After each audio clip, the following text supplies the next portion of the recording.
This is the heavy metal rebel Frankie Kazarian and almighty Christopher Daniels, collectively known as The Addiction. We are also world travelers, loved by millions, and we both have rears that makes the girls cheer. You're listening to the Potsy and Tino show. Keep listening.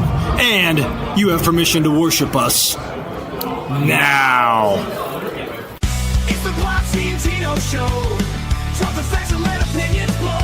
Laughs, hot takes, and maybe a rant. Two best buds with the mic and a plan.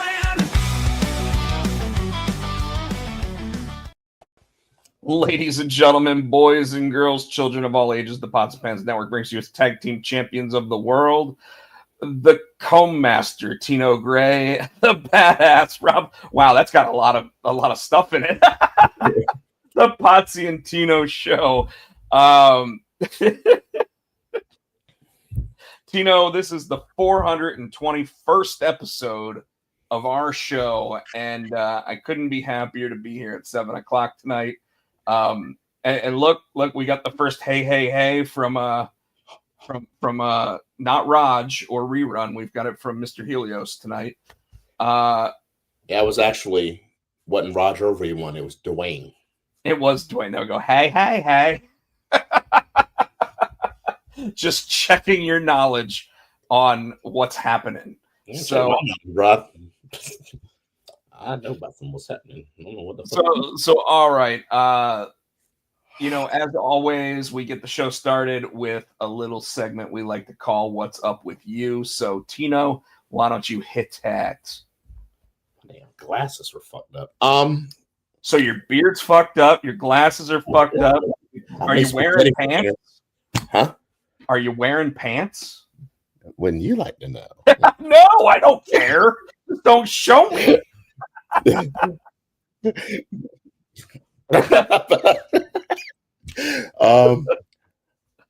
to think. I took last Friday off, which was cool because I needed to mow my lawn because it rained so much. I hadn't had a chance to do it, so I got out there and it's like coming up over the top of my shoe.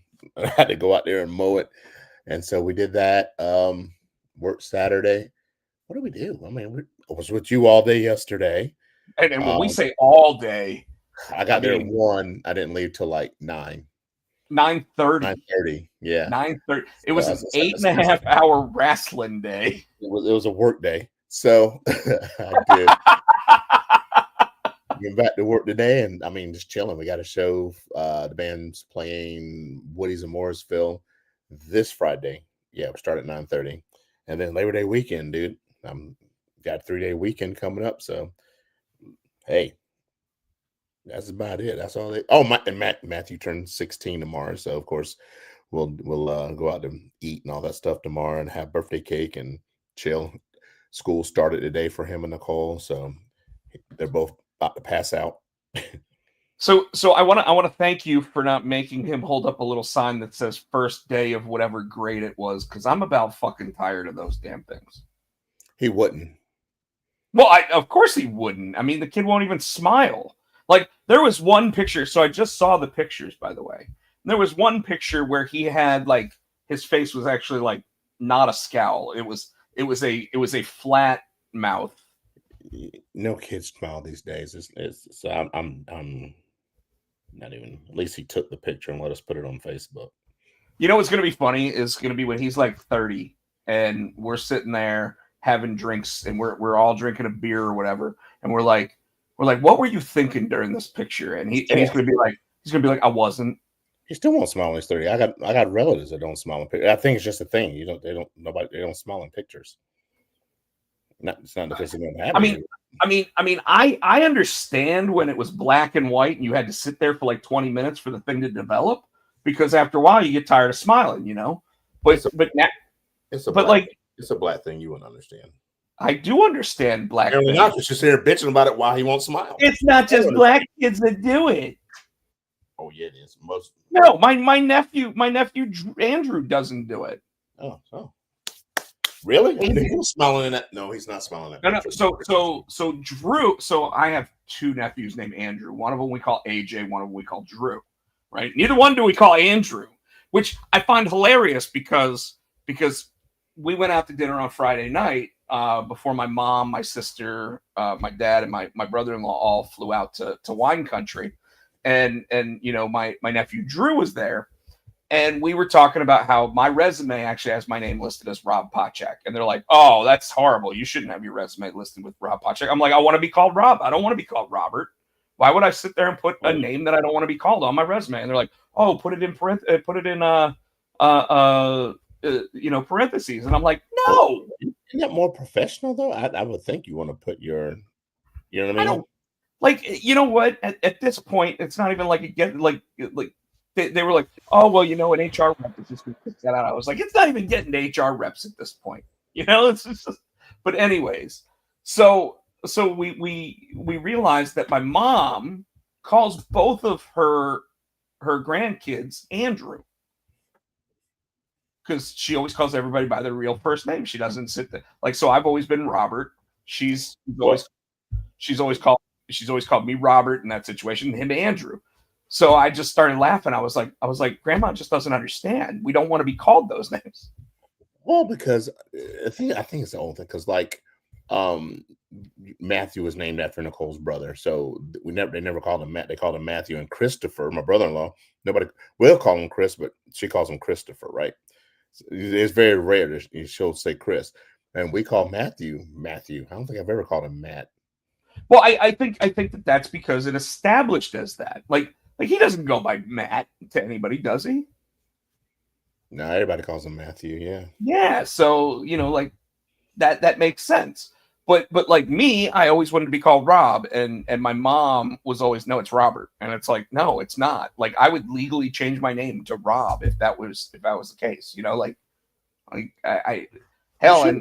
And I used to actually work for the department of the government that I could have actually done it. You should have done it. We're having trouble streaming to Facebook. This may be an issue on Facebook's day. If we're not on Facebook, folks, we apologize. But let me see. Sorry, it's just something that came up on the stream. This is the heavy metal rebel Frankie Kazarian. You heard that. All right, so I guess we're on there, but so I find it funny because you and I had a really good conversation this weekend while you were over the house about if we ever won the lottery or whatever, and you were just talking about how your lawn had gotten pretty tall. Yes. and this is a prime example of why you don't want a certain thing. You don't want a homeowners association. Because a homeowners association would have been like, Tino, you need to cut that fucking shit. Yeah, and that's why I do not. I don't want anything to do with a HOA or anything like that. It's pretty funny. So for me, Tino, had some comic book stuff this week. I talked a little bit last week about how my car had some car issues. Still going through some of that, dealing with a lawyer to get everything taken care of. So we'll see how that works out. Hopefully it's taken care of by next Friday, when I actually need to be able to drive my car out to my next show, which is in it's called the Brothers Boyd, the Friends of the Brothers Boyd Convention, and I believe it's in Havelock, North Carolina. So I've got to be able to drive out to Havelock next Friday. So hopefully everything's taken care of by then. So I'm giving them 2 full weeks to get this figured out. I called my lawyer again today. Didn't hear back from him, so I'm hoping I hear back when he gets a moment. But I did have some really awesome news. Okay. So last week I was talking a little bit about how August 20th would be the day that we would find out whether or not our book Zor was nominated for an award, and I want to go ahead and post this on the show. We were nominated for Best Kids Book at the Ringo Awards. The award ceremony itself is October 19th. I will be in attendance at or maybe 18th, whatever that Saturday is. I will be in attendance Saturday in Baltimore, Maryland, for the award ceremony. But also I want to point out that the artist and colorist of Zor, Michael Adams, was also nominated for Best Colorist for Nice. his work on Zor. So Zor technically is up for 2 awards.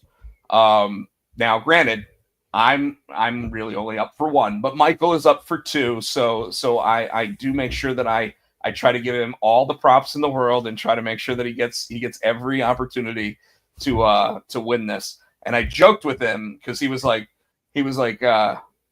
you know, wouldn't it be great if Zor won the award? And I was like, man, I think with all the hard work that we're putting in trying to get this, if Zor wins the award for best, you know, because I have literally been working, and he joked that it's painstakingly, but I've been working really, really difficult, a lot on trying to get anybody that I know that's associated with making comic books to vote for Zor. Mhm. And we've made some headway. I don't know how many votes we need or anything like that to actually win the award. I will say right now we're up against a book from Scholastic, which already means tough competition. We're also up against Scott Snyder, who is the writer of Batman. So that's going to be really tough competition. Wow. And then I also found out one of the other nominees is also a Netflix cartoon. So that one is also going to be very difficult to beat. We're hoping though that what ends up happening is they just kind of let it go by the wayside, and we sit there and try to get everybody we know to sit there and vote for us, so that maybe Ooh, excuse me. maybe once again we prove that the grandest of stories happen in the smallest of places. So that, you know, that was always the tagline that we used for the book. We've got a really cool collectible that we're going to be giving to all the people that actually go to Baltimore Comic-Con's Ringo Award ceremony. So anybody that's invited to the ceremony itself, we're going to have something special for them that we're going to give to them that I think is just one of the coolest ideas. I'm not going to talk about it here because I don't want anybody stealing it. But one of the coolest ideas that I think I've ever come up with for collectability. So you've already seen it. Yeah, I'm excited about that. I want to see how that works. It's pretty awesome. But yeah, I'm keeping it under wraps till we actually go to the award ceremony, so that way everybody who gets one kind of sees how cool it is before anybody else gets the opportunity to steal the idea. So thank you everybody who did nominate Zor for the award. It was really, really appreciated. Now it's up to professionals in the industry to sit there and help us bring the award home. So I'm really excited about that, but wanted to make sure that I did give the Potsy and Tino show its due there, because obviously I talked about it weekly, you know, and wanted to make sure that everybody knew that it was something that we've got, that we now actually have a chance to win. What we've been told is that the most important part is to be nominated, because obviously you needed fan voting to get nominated. Mm-hmm. So that to us was probably the most important part. And then, you know, like, yes, we're going to put every effort possible into trying to win, but you know, just being nominated is, I mean, it's a dream of mine. Like Mike Wieringo, the guy that the Ringo Awards is named after, was a friend of mine. So the fact that when he passed away, they started this award ceremony and everything, you know, like just being nominated for it is super huge for me. Yeah. Friend of the show, Jeremy Whitley, is actually nominated for one of the awards as well. He's also nominated for something called a Harvey Award this year for best teen book, so best young adult, basically. So you've obviously met Jeremy multiple times. Great guy. He wrote a really cool book that is up for 2 awards. So good luck to him as well. And then Keenspot, technically with this Ringos, we're actually up for 4 different awards. So again, Zora is up for best kids book, and Michael is up for best colorist. Our buddy Niall O'Rourke is up for the 2nd time in a row. So 2nd year in a row, he's up for one. This time he's up for best single issue story or book for his book called The Crying Boy. And Francesca Fantini is up for best cover artist, and she drew covers for a book called Can I Scream? for us. So Keen Spot went from getting 0 nominations years ago for 20 something years to last year getting 2 and this year getting 4. So it'll be really interesting to see which one of the books finally pulls one of these awards down. But it's just fun to be nominated. But it's validating, man. Yeah. Because I've been writing comics since 1993, right? I was 13 years old when I got my first comic book published. Wow. And now we're I guess 1993 I was 16. Sorry, I was 16 when I got that one published. But 1997 I ended up getting my first actual comics published. 2003 got my first color comic book published. Then I basically decided I'm gonna try to pay bills and everything. So I kind of gave up for a while, but then I still had a couple books come out in like 2006, 2007. And then you already know the story of my heart surgery. But when I got done with heart surgery, that's when Keen Spot came to me and actually said, "Hey, we want to publish this book that you submitted, 12 years ago." Which one was that? That was Immortal. Okay. Which originally was called Landis, which, as you know, I also named my dog after. Yep. But I, at that point in 2017, when Immortal came out, I pretty much said, why did I ever stop trying to do this? Mm-hmm. Kind of like you and your music. You never stopped doing it. No. Did you always keep Secondhand Flapjack? No, but you personally kept trying to do the music. Yeah. So had to move on. Yeah. So with me, it was, I put my ex-wife through college. I did all that stuff. And then, when I got done, I was like, what did I get out of it? I got divorced, I had quadruple bypass surgery. So I didn't really get too much out of the whole, marriage. But when I got done, and have you seen Clerks 3 from Kevin Smith? So Clerks 3 is all about how Randall suffers a heart attack. Okay. Okay. Dante and Randall, the character. Yeah. So he suffers, he's in his 40s and he suffers a massive heart attack. And this is correlative to Kevin Smith himself suffering a massive heart attack. Right. And Kevin Smith being like, man, that could have been the end of me. But instead, he's obviously changed his entire life and gotten himself in really good shape and everything. And now at this point, he doesn't even smoke pot anymore, which is kind of crazy if you ask me, considering I didn't know that. Yeah, he gave that up, I think, sometime last year. Oh, and he's vegan and everything else. But I saw that movie, Clerks 3, and I was like, this is it feels correlative to what I did. I had my massive heart surgery. I'd never had the heart attack, thank goodness. Mm-hmm. But I had massive heart surgery, and then outside of the heart surgery, I immediately sat there and said, what can I do to really feel like I accomplished something in life? And that's what Randall's character is doing. Is I've never accomplished anything. I work in a convenience store. That's all I do. So he says, I'm going to make a movie, right? And the movie is basically about his life. It's about everything it's basically the plot of Clerks 1. Oh, okay. He's like, I'm going to go out and I'm going to make Clerks 1. And Mr. Helio says he's on a 3-day break of certain stuff. So that movie, I've now watched it like 4 or 5 times. I like it a lot more than Clerks 2.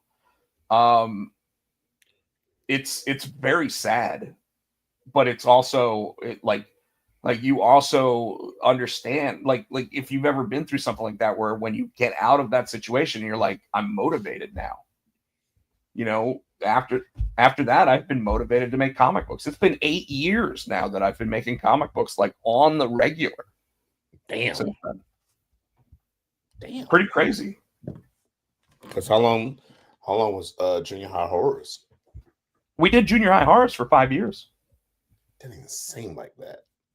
No, and the reason why was because we started by doing it every other month, right? And we did 8 issues every other month. So that was 2 years.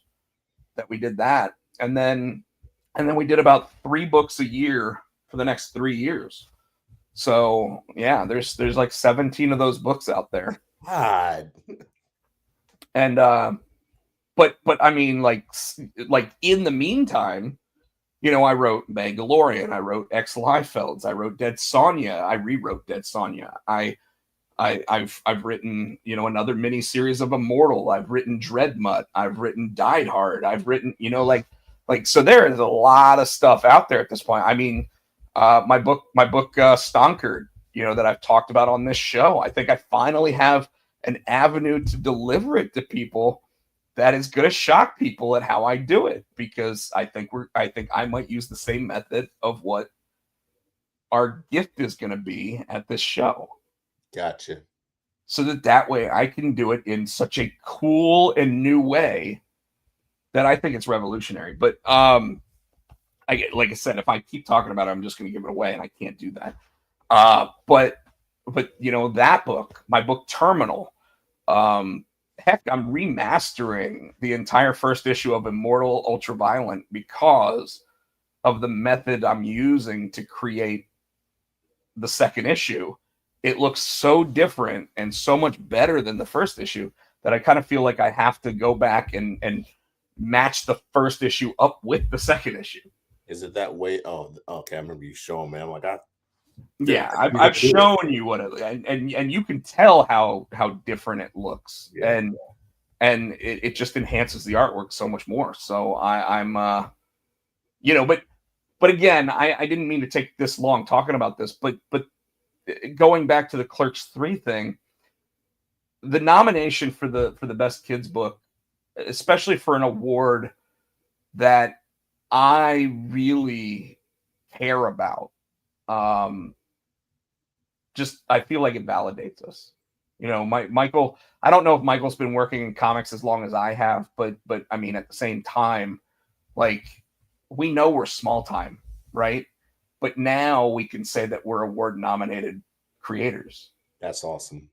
And for anybody that's ever said that I write very basic shit, or anybody that said that I'm not a good writer, and I've never really had anybody come up to me and say any of that stuff, but anybody who might be thinking it without telling me or talking behind my back.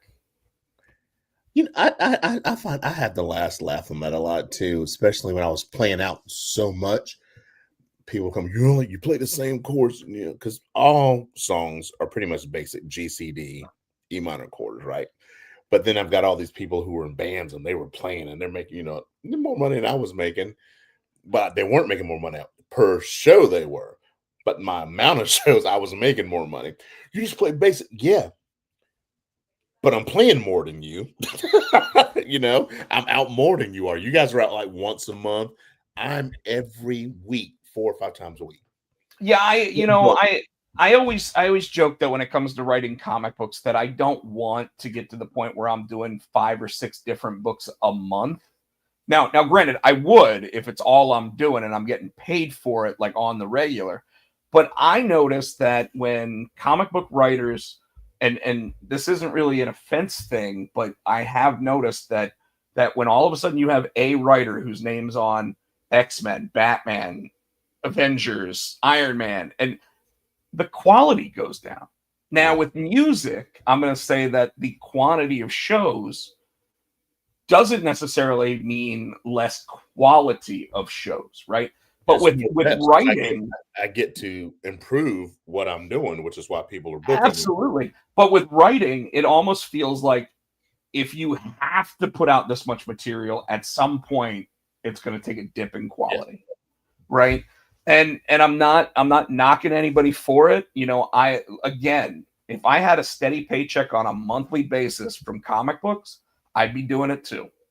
But I can tell you that if that were the case, I would be putting every minute that I possibly could into it. I mean, you've seen it. I don't sleep. So like if I were writing comic books nonstop, 24 hours a day, it would be 24 hours a day that I'm writing them. If 5 o'clock in the morning an idea hits me, I'm writing that Iron Man book right then. So, but the award nomination is validating. It makes me feel like I'm seen. which is interesting because, you know, I've been telling stories for so long about how so many people tell me that they know who I am. And today I had a guy send me a Facebook request, and he goes, I know I must have seen you at different comic book conventions, but you know, it keeps suggesting you to me on Facebook. So I finally sent you a friend request. I'm like, dude, what I do when I look at a friend request from anybody is I look at how many common friends we have. Mutual friends, yep. And if there's more than 5, I normally accept the friend request. Yeah. And I even told him that. And he goes, I get it. And I'm like, you know, I just, you know, it, like when I see and Michael, oh my God, Michael, since being nominated for the best colorist award, has been inundated with like 200 friend requests. Oh shit. And he's like, do you know any of these people? And I'm like, click on it, and if it says I'm a mutual friend, go ahead and accept the request. Well, my thing is I have to direct people to my music page because I don't know you personally. They find my personal page. I'm like, no, you need to go this page. Go to Social Casualties, go to Tino Great Music or 10 Man Entertainment. I don't know you like that. You know what's funny though about that, and we'll get back on topic here in just a second. I hope you're okay with us talking about this stuff.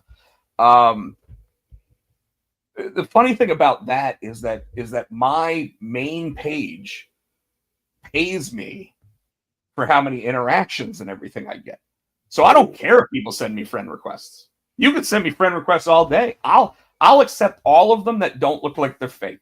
If you have 2 friends, you ain't getting accepted. You know, if you have 600 friends. And it shows that you're active on your social media, so you might start replying or you might start like interacting and giving smiley faces and everything else on my stuff. Absolutely, you can be part of it because I get paid for that shit. Okay. You know, like unfortunately, the funny thing about that is my writer page doesn't get that, and I don't know why. But well, I do know why. It's because it's got like 500 people that like it, whereas my Facebook account has like 1,600 people that like it. And now I think Facebook, see, I think I got in early. So that's why I still get paid on all my interactions. And I make, I don't know, $8 to $10 a month. It's nothing crazy. But like I think now you have to have 10,000 on there. And like, so I'm just grandfathered in at this point. I don't mind. You know, like that's why every so often you'll see me sit there and send a post out there that just says, show me your dogs. I want to see your dogs. You know, and all of a sudden I get hit up with like 78 pictures of different dogs. Hell, I get ferrets and shit in that too. And I'm like, cool. Because you know what? Those are the posts where I end up making $2-3. So I'm like, send whatever. I don't care. But as long as you're interacting with the page, it doesn't matter to me. So that's why at this point with the Facebook friend requests or whatever, I go ahead and I accept them. I'm almost thinking about making my writer's page one where that's where I actually start posting most of my like normal stuff about like just me going through my average day because everyone else is already on the other one. So I don't know. You know, it's been so long since I've updated my Immortal page and my Junior High Horrors page or anything like that at this point I might as well close those pages out and start pages for the new books and stuff. But it's just weird. It's just weird. Yeah. So anyway, I like I said, I feel validated by it. Michael told me that if we win the best kids book award, he's going to buy me a bourbon and a steak. So nice. I joked with him about that, and then he sent me a picture of a tomahawk, and I was like, "Oh yeah, let's do that." But anyways, Tino, let's jump into our weekly TV watching. What you been watching, or movies, by the way? Let's see. What did we watch? Man, you got me. We watched. We started Wednesday. That's pretty good. Peacemaker. I watched the first episode of that, and I'm caught up on Twisted Metal. So okay, we got to talk about Peacemaker. I didn't put it in the little blurb, but Peacemaker obviously is pretty big for us, right? Like, yes. Like me being a comic book geek, us being wrestling geeks, obviously the John Cena flow of this and everything. First of all, did you like the previously in the DCU that they did so that they could kick out the DCEU? No Superman, no Wonder Woman, no Aquaman. This was now the Justice Gang. So it was Guy Gardner, played by Nathan Fillion. It was Dina from The Last of Us playing Hawk Girl. And they were taking the place of where, you know, he told Aquaman that he fucks fish last year. You froze. You froze. No, I'm still okay. Here. We're back. We're back. So go ahead. What did you think? What did you think of how he did that? It was. I didn't really think about that until you mentioned it and how he's getting rid of all them. I thought it was cool the way they silhouetted them as they were coming in. I don't know. I don't know. Are they resetting up? Do you think the Oh yeah, the yeah. DCU? So this is so basically, he basically said everything that you've seen from that in Peacemaker happened in the DCU, which is the new thing. So it was DCEU, which is the DC Comics Extended Universe, was what Zack Snyder was working on. The DCU is everything James Gunn brought to it. So he's saying that pretty much everything from the Suicide Squad on, but not Black Adam, is all part of the current.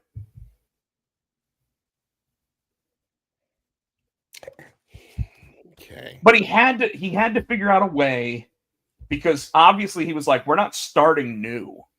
There's certain things from what I've already done that are in this. So in an interview, by the way, this is what he actually said. He said, I took the easiest way out. So I guess my question is going forward. So we're not going to, because I know that when we'll talk about it later, I'm sure at some point in time, maybe not now, but Lobo's coming out, right? So Lobo's going to be in the new Supergirl movie. Correct. And we know that Jason Momoa is playing Lobo. Correct. He was Aquaman. So are we done with the Aquaman part of DCU now? Well, we're done with him being Aquaman. Okay. And if I had to guess, Aquaman in a DCU, so James Gunn run universe, is going to be the blonde-haired, short hair, similar to Superman's haircut guy. Okay.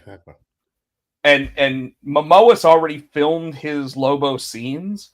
And I even want to point out that when he said people could be recast or people just won't be part of this, the first person that reached out to him was Jason Momoa, and he just sent him a text that said Lobo with like 1,000 question marks.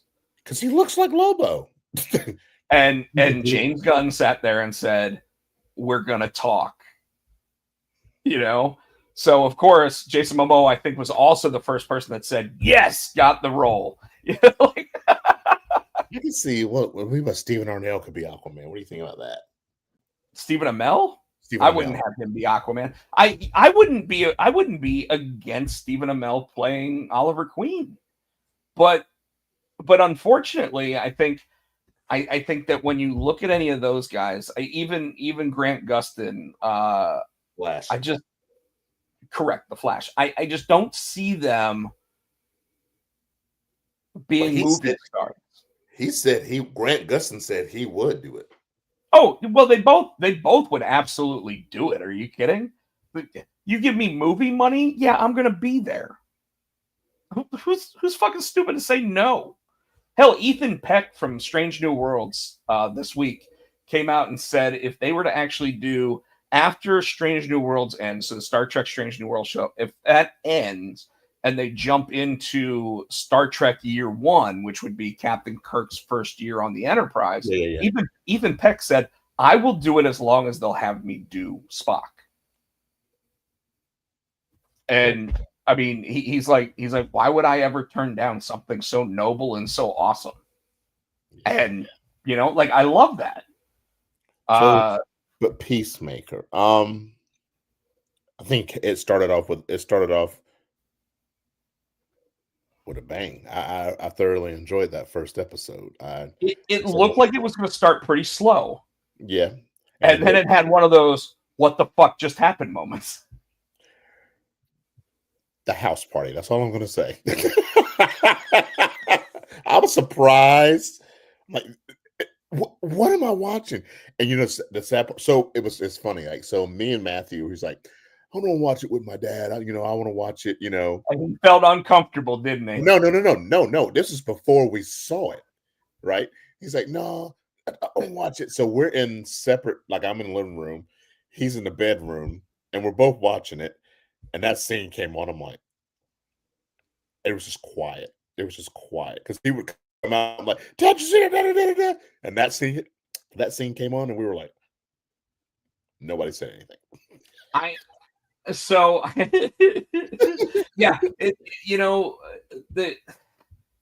there's that weird thing about Friends where they're like, we should watch porn, and then all of a sudden you turn on porn with your friends, and you're like, why am I watching this with you? I should not be watching this with you. So even in the same household, it's got to be the same feeling, right? The James Gunn even said this season of Peacemaker has the most full frontal nudity you'll ever see. Oh my God. In a TV show. And he wasn't wrong.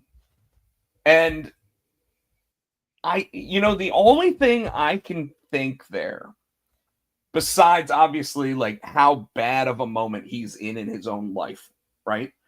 Is that when you watch a scene like that, you go, even though this happens in a different part of the same universe that the Superman movie happened, this is happening in a dark corner, whereas Superman's happening in the brightest city in the world, right? Yeah. And they just want to remind you, we don't have to be PG-13 on everything. Like, and they threw those dicks in your face to say that. Yeah. And then, I gotta say, some of those white dudes really ought to be ashamed. I was watching them like I'm talking about the actual. I'm like, they really look like, I hope they're wearing condoms because they really look like they were. I was like, what are we watching? So movie magic, one of the things that I've learned is that they normally tape everything down. So okay. they can't. So okay. That like obviously I know people in the movie business, but like that's what I've been told in those types of moments, like all of those softcore Skinamax movies that you watch growing up thinking that wow, this is like watching porn. No, they normally tape them down. Dang. Yeah. Yeah. So all right. Anything else you watched this week?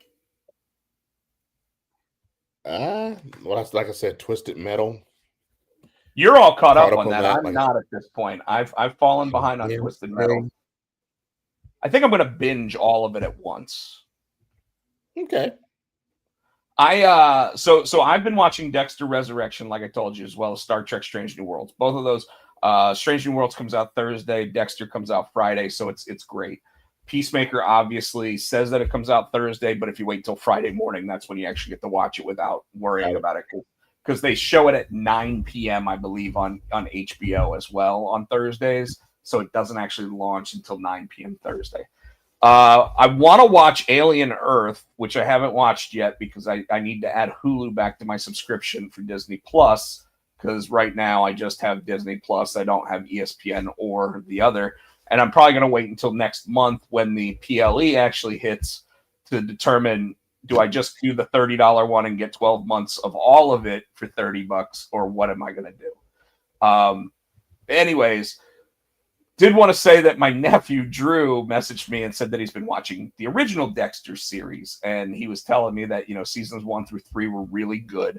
And then he messaged me to tell me I got to the bad seasons, which are like 5, 6, 7, and 8. And this week he said he got to the end of it, and he was like, that was a really weird ending. And I don't know if you've ever watched Dexter, but the show ends on such a horrible note that it totally makes sense as to why they brought the show back. so that they could send it off properly. Got it. But that's what New Blood was supposed to be. And they've already done another series after it called Resurrections, which so far has been really good. But I forgot a show that I watched. I binged it. Sorry. okay, go ahead. The Creature Commandos. Oh yeah, well, I mean, Watch that. you kind of had to watch that so that way it fits into the Superman, Rick Flag Sr. and all that stuff. The only thing that Senior is in Peacemaker as well. Yeah, because he's the head of Argus now. He's the Amanda Waller character while Amanda Waller's up there. Now, don't be surprised if by the end of this season Amanda Waller's back in charge. By the way, oh yeah, I kind of expect it. And then Tino, I started watching the show called The Lazarus Project on Netflix. Okay, and it's because I just finished Timeless last week, which, like I said, ran 2 seasons. Was all about people that build a time machine and they had to go fix different things in history as someone else was also going back in time to destroy history. So the Lazarus Project is a guy wakes up one day and basically lives 6 months of his life. And then the next day he wakes up again and he's like starting that all over. So almost like Groundhog Day. Almost like Groundhog Day, except he sits there, and I guess he actually lives 6 months, but it's all in he thinks it's a dream, but it actually is. He's going through it. Come to find out, the whole world's being reset back to like a save point in a video game. okay. And then it continues to go unless like a mass death scenario happens that could cause like the end of the world. Okay. So if that's going to happen, then the whole world resets. It's really interesting because something happens to a person he cares about, and then he goes on this mission to bring them back to life because they die. Mm-hmm. And it's just wild. It's 2 seasons on Netflix so far. I think I have about half of the finale of the first season to go, and then I'm going to jump into season 2 on it. But it's been pretty good. Okay. So that's pretty much what I watched. I didn't see any movies this week. I'm trying to remember what's coming up in the movies that I might actually want to see. But I'm ready to talk about wrestling if you are. Yeah, let's do it. All right. So first up, let's talk about some of the news. The WWE Network content. So that's what I'm calling the library. Okay. Last week, I told you that it looked like they might be looking at YouTube as the permanent home partner for it. This week, I sent you a message that says that might not be the case. What did I send you? ESPN might get that too. And not only is ESPN trying to get all of the stuff that was currently WWE Network, but they're also trying to get everything from even like weird interview segments and stuff that like hasn't been seen in like 40 years. They are trying to get the entire library digitized and put on the ESPN app, if this is true. Why though? I mean, they went from not wanting anything to do with WWE or wrestling or anything. Period. Now all of a sudden they gotta have it. So okay, I'm gonna sit here and try to break this down and try to do it as quickly as possible so it doesn't like affect our time frame. Wrestling used to be on ESPN back in the 80s. What was it? USWA. Yeah. Yeah. And if you remember correctly, it was on because ESPN didn't have enough content to actually fill their programming. They are launching a brand new streaming app. They need people to buy the app, right? And we have now seen that WWE fans are willing to pay money for everything. Dumbasses. Well, and think about it. We were talking about going to Monday Night Raw on the 29th of September, and the lowest price ticket is $85. So we're not going from what we've been saying to each other. And I guess that's a good thing, because we wouldn't be having a Monday show if we were at, we would do the thing where we did the 5 minutes before the show started that one time that we did it. But if they get the entirety of what's owned by WWE in terms of their entire library, that means that old USWA stuff might actually have a home. It means that like, and remember that was ESPN that was showing that. So you'd actually have possible lead-in stuff from like Sports Center sitting there saying, and now coming up, the USWA with Gordon Soley, like that kind of cool shit. AWA was on there too. I think you're right. I think GWA was on there for a while. But when ESPN decided to become more legitimate and become the worldwide leader in actual sports, that's when they were like, okay, we're gonna sign Major League Baseball, we're gonna sign NFL, we're gonna sign hockey, we're gonna get whatever major sport on our shows or on our broadcasts as we can, so we don't have to have this fake stuff on here anymore, right? Mm-hmm. And I say that word based on how they would talk about it, not how we talk about it, obviously.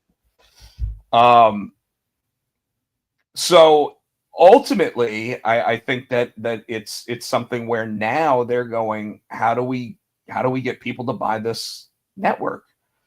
And what kind of content do we have? Because I have to wonder whether or not, now granted, they bought NFL Network as well, right? So they should have all of NFL Network's library too. But otherwise, what do they have? Because I'm not sure the NBA, Major League Baseball, or anybody else is sitting there saying you can watch classic games on here. You know what I mean? Yeah. And like, it'd be something where I would go, okay, if I was Major League Baseball, I would go, who wants the library of every World Series? Ooh, yeah. That's 7 games sometimes. That's the perfect game from Don Larson. That's, the thing that I used to always love watching on ESPN way back in the day that's not on there anymore was Home Run Derby, where you'd actually see Willie Mays sitting there, where you'd actually see Willie Mays sitting there going up against like Mickey Mantle hitting home runs. I love that show. That. Yeah. Like, bring that shit back. Put that on there,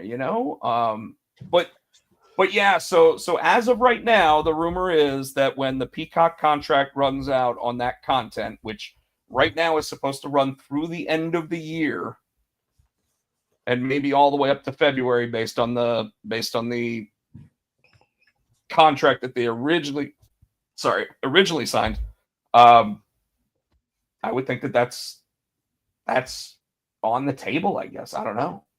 And obviously we're seeing companies willing to spend a fuck ton more money for shit, because like Paramount, after they got their Skydance deal bought out, where Skydance is now in charge, they spent $7.7 billion to do the same thing with UFC that WWE does with their PLEs. Wow. So you're not going to have pay-per-views anymore. You're going to have, they're calling them UFC numbered events, so that's your 326 or whatever that's out there right now. But then you're also going to have UFC Fight Night, which is just a regular event.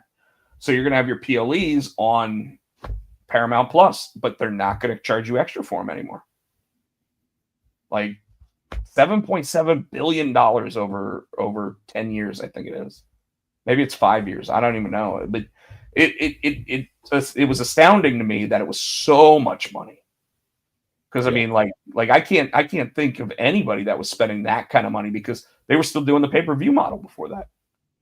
Yeah. So they probably had to go in there and say, all right, tell us what you're making on pay-per-views right now, and if we want those, how do we roll that in? And this is also after a $1.5 billion South Park deal with Paramount, by the way, which by the way includes revenue sharing. So Trey Parker and Matt Stone making have they, like, it doubled the amount that what everyone thought it was going to be, and then they get revenue sharing on it. So one thing I didn't even put up here, and I'm going to put it up here real quick, is I believe his name is Psycho Stu. Yeah, Did you hear about this guy? I heard Rampage Jackson whooped that at, or Not Rampage. Raja Jackson whooped his ass. And apparently, I don't know. I think so. What happened is, I think that if I'm understanding it correctly, Stu thought that Raja was part of the show, thought he was a worker, and hit him or did something to him. And then they said, "Oh, you can get your lip back." And so he said, "Oh, I can get my lip back," and beat his ass. So, and this psycho and to the point. I'm sorry, to the point where Rampage had to go on and be like, "Look, hey, I apologize for what he did, but he thought he was part of the show." Well, he's an MMA fighter. He's not a wrestler. So it's weird, man, because like, dude was left unconscious in the ring, and then, by the way, the show still had the other guy pin Stu. Oh, damn. So he still lost the match too. They didn't just call the match off when everything went to hell in a handbasket. But I'm going to put it this way. That company had a WWE ID label. The indie development label. And as of today, it doesn't anymore. They don't have that anymore. And it's because they didn't protect their people. This is probably a miscommunication to the nth level. And it's something that the industry has been known for. I mean, from the ECW kid that mass transit. Yeah, the mass transit incident. Then you also had the one company that had the special needs kid where he can't walk anymore. Yeah. All these different things that happen in professional wrestling that give it the bad name. So Mr. Helio says, I saw that too. Was streaming on Kick the whole time. He was telling his chat he was gonna go mess with them, mess him up. He let his chat hype him up. Yep. And see, this is a bad thing because I hate to say this. If the event was going on and someone who was not part of the event came into the ring and beat a guy to unconsciousness, there could be attempted murder charges against him. And the reason why I say this is because in hockey, there was a player back in the day that hit a guy in the back of the head with a stick, knocking him unconscious on the ice, and he literally had to be restrained by police officers. This is scary. And this takes us away from something we love. He said he should have stopped after he was knocked out, and it comes off as premeditated. So it does, and they like everything on TMZ and everything says that this absolutely was premeditated because he was saying he was going to do it. That is a crime. Now, hopefully, this is something where both sides can come to the table if Stu is okay. Because apparently Stu is a former military officer. Yeah. Suffering from PTSD, and pro wrestling is how he deals with that. I don't mean to laugh, but damn, you got PTSD. You go to pro wrestling and deal with it, and then this shit happens to you. I haven't seen the whole thing, but again, no matter what the whole thing is, it gives pro wrestling a bad name. Yes. And I hate to see anything that gives pro wrestling a bad name. Like we're going to talk about it here in a couple minutes, but why does that do that every single week now? Well, it's at 8:00. Just reminded me to take my medicine at 8:00. Because if I don't have an alarm, I won't take it, and then I'll be all fucked up. You're gonna have to start taking it at 7. No, So that way you take it right before you get on here. no. I'm sure an hour won't hurt it. Oh. Okay, Dr. Quinn, medicine woman. I'm gonna listen to the man who went to medical school. So there we go.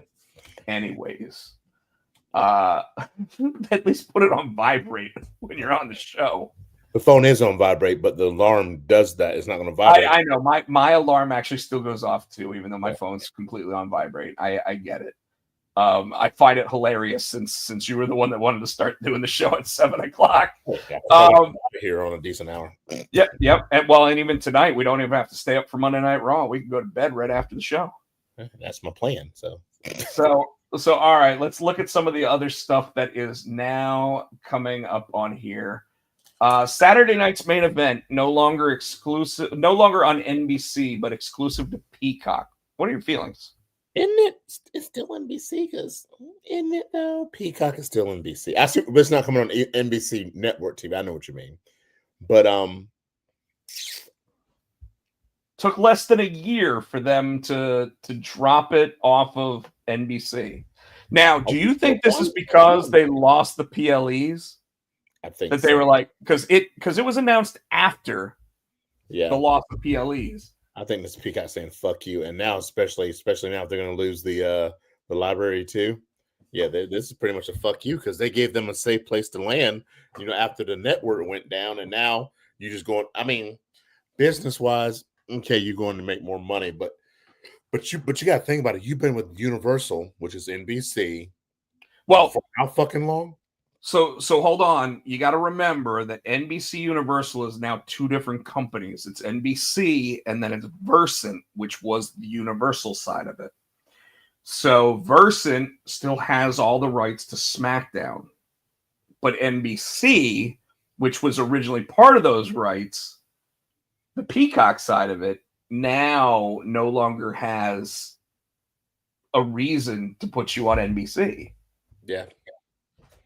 And I'm so Versant wants to, as far as I know, wants to continue their good working relationship and everything. But Peacock at this point is probably sitting there going, we're hoping you still put decent events on. Now, granted, they have already announced that December 13th is John Cena's final match, and it's a Saturday night's main event. So do you think once all this stuff if this goes through with the library, that Peacock's gonna be like, fuck you, you can't we don't want a Saturday night main event anymore either? You know what I mean? I would assume that they've got it for 5 years, so 4 more years or 3 more years after this. But the interesting thing is going to be like, does WWE still have to put on really solid cards for it? Because so far they've given really good events. And the John Cena final match being on this, I wonder if they'll make a one-time concession because also it's in December, which means there's not a lot of original programming on TV at that point except for football. I wonder if they're going to sit there and say, we'll put this one back on NBC because it's John Cena's final match. Was their Peacock deal over too? Before they jumped to ESPN? How long was the Peacock deal supposed to be for? You mean for PLEs? Yeah. So and all the library and all that stuff. How long was that deal? So the library was originally supposed to be, as far as I know, it was supposed to be until March of 2026. But it looks like that's ending early too. It looks like they're saying end of the year. It sounds like WWE has bought their way out of most of it. Because originally the PLE side, they were supposed to have all the way up until whatever, Elimination Chamber, I would assume, right? Because that's the February or March pay-per-view that they have. And then WrestleMania would be where the new contract would have come in. But they obviously have now said, well, we added Evolution, we added a second night of SummerSlam, so we have fulfilled the total number of PLEs that we told you we were going to do, and we did it earlier. And is WWE and TKO together, or is like WWE like a branch of TKO? You know what I mean? So is it, WWE makes their own deals. my thing is everybody's saying WWE's broke, and that's why their money got. I don't think that. I think it's TKO. I think they're trying to Nobody's broke. Well, why are they money grabbing all of a sudden? Dude, they've always, so every time the media rights stuff comes up, they try to make more money. They have. They've done it so long. The thing is that right now, because their annual and their weekly programming, people are eating it up because they don't have to write TV shows to fill those time slots. Yeah, I guess when I think it seems like when WWE and TKO came together, then all of a sudden we can't afford to go to shows anymore, right? Now we're not going to be able to afford to watch the shows on TV. The funny thing about that, and you're right. Now we can't afford to go to the shows, but when it first happened, that's when the shows were the cheapest they ever were. They were like $25 to get like lower level seats, and we paid more than $25. We did, because we wanted not obstructed view or whatever. We wanted to be closer to the ring, all that kind of stuff. But we would still pay the $85 that you're paying for like a 300 level seat for second row of the bleachers. Yes. And it's probably the best seat in the house. Yes. Like unless you're front row, and we're not green shirt guys, so we're not getting those free $70,000 WrestleMania tickets. Unless we're that guy, we're like, I've always said, first row of the bleachers is where I want to be. Especially if I'm on camera side, because you definitely see us on camera in that. Over the Limit 2012, buddy, we're in the video game because of that. How many people can say that shit? Fact is, though, that like WWE was taking off when the TKO stuff went through. Like after Vince McMahon was no longer in charge, so he got the deal through. And about the time that WrestleMania 40 hit, and they said that that's the Triple H era, so we're now about a year and a half outside of that. That was when WWE took off, and they haven't looked back since. The ticket pricing, though, has really become a struggle for some people, because they're looking at it to be another NFL, and one of the reasons why I think that they're not doing the post show in front of the media anymore is because one of the questions that obviously would come up from time to time would be about ticket pricing. Yep. Because Triple H would come out and he'd be like, "We did a new gate. We beat the gate. This is great. This is like the 7th show in a row that we've done this. Blah blah blah." And then you're like, "Well, the only reason why they're outdoing the gate, because they're not putting more seats in the arena. The only reason why they're outdoing the gate is because they're raising ticket prices." And what you're going to see happen is, as soon as anybody thinks that WWE is not as hot as it is, you're going to see half full arenas. And when you see those half full arenas, there's going to be two things that happen there. You're going to see either a half full arena, which the WWE will not want. So what they'll do is they'll go to corporate sponsors like the Lenovo Center in Raleigh, and they will give thousands of tickets to Lenovo to give to their employees. So they will then go to a wrestling event for free, but because the WWE still wants to look like the house is full.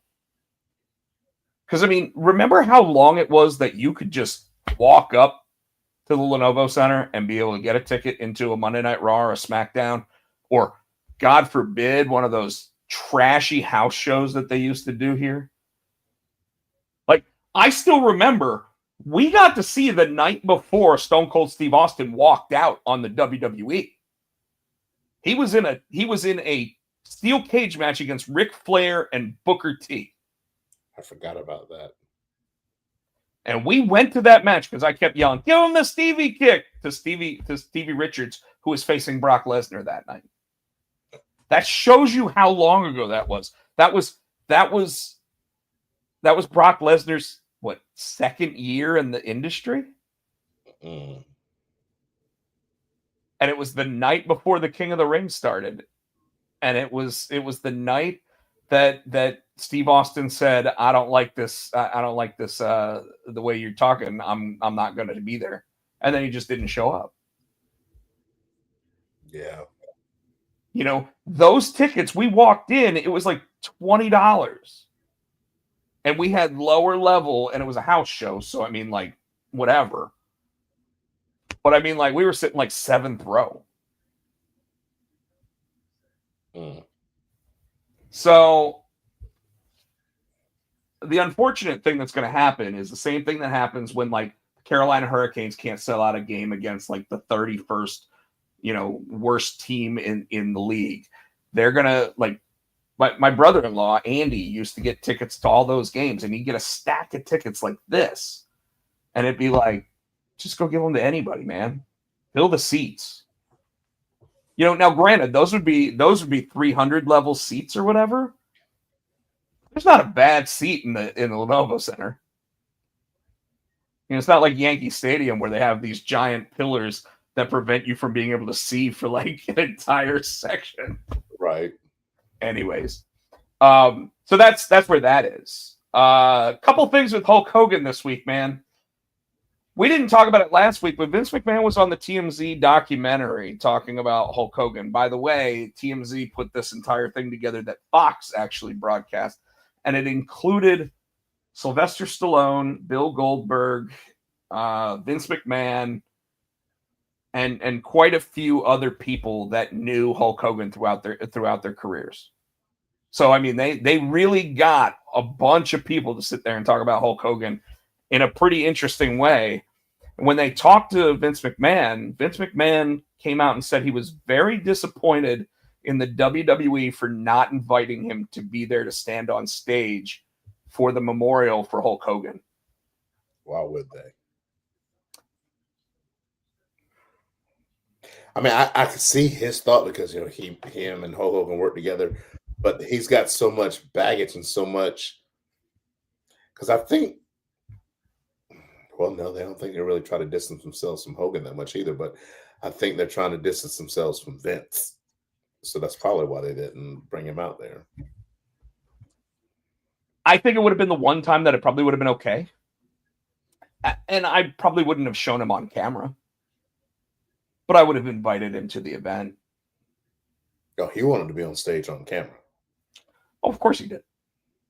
Are you kidding? He'd probably sit there and be wearing something that shows his new company logo or something, just so he could, try to get that over with the crowd. But they obviously did show Vince McMahon in the video package that they created for it. So why not? Yeah. I mean, Nick Hogan was there, and he's had plenty of run-ins with the law. Yeah, but I think that's different from.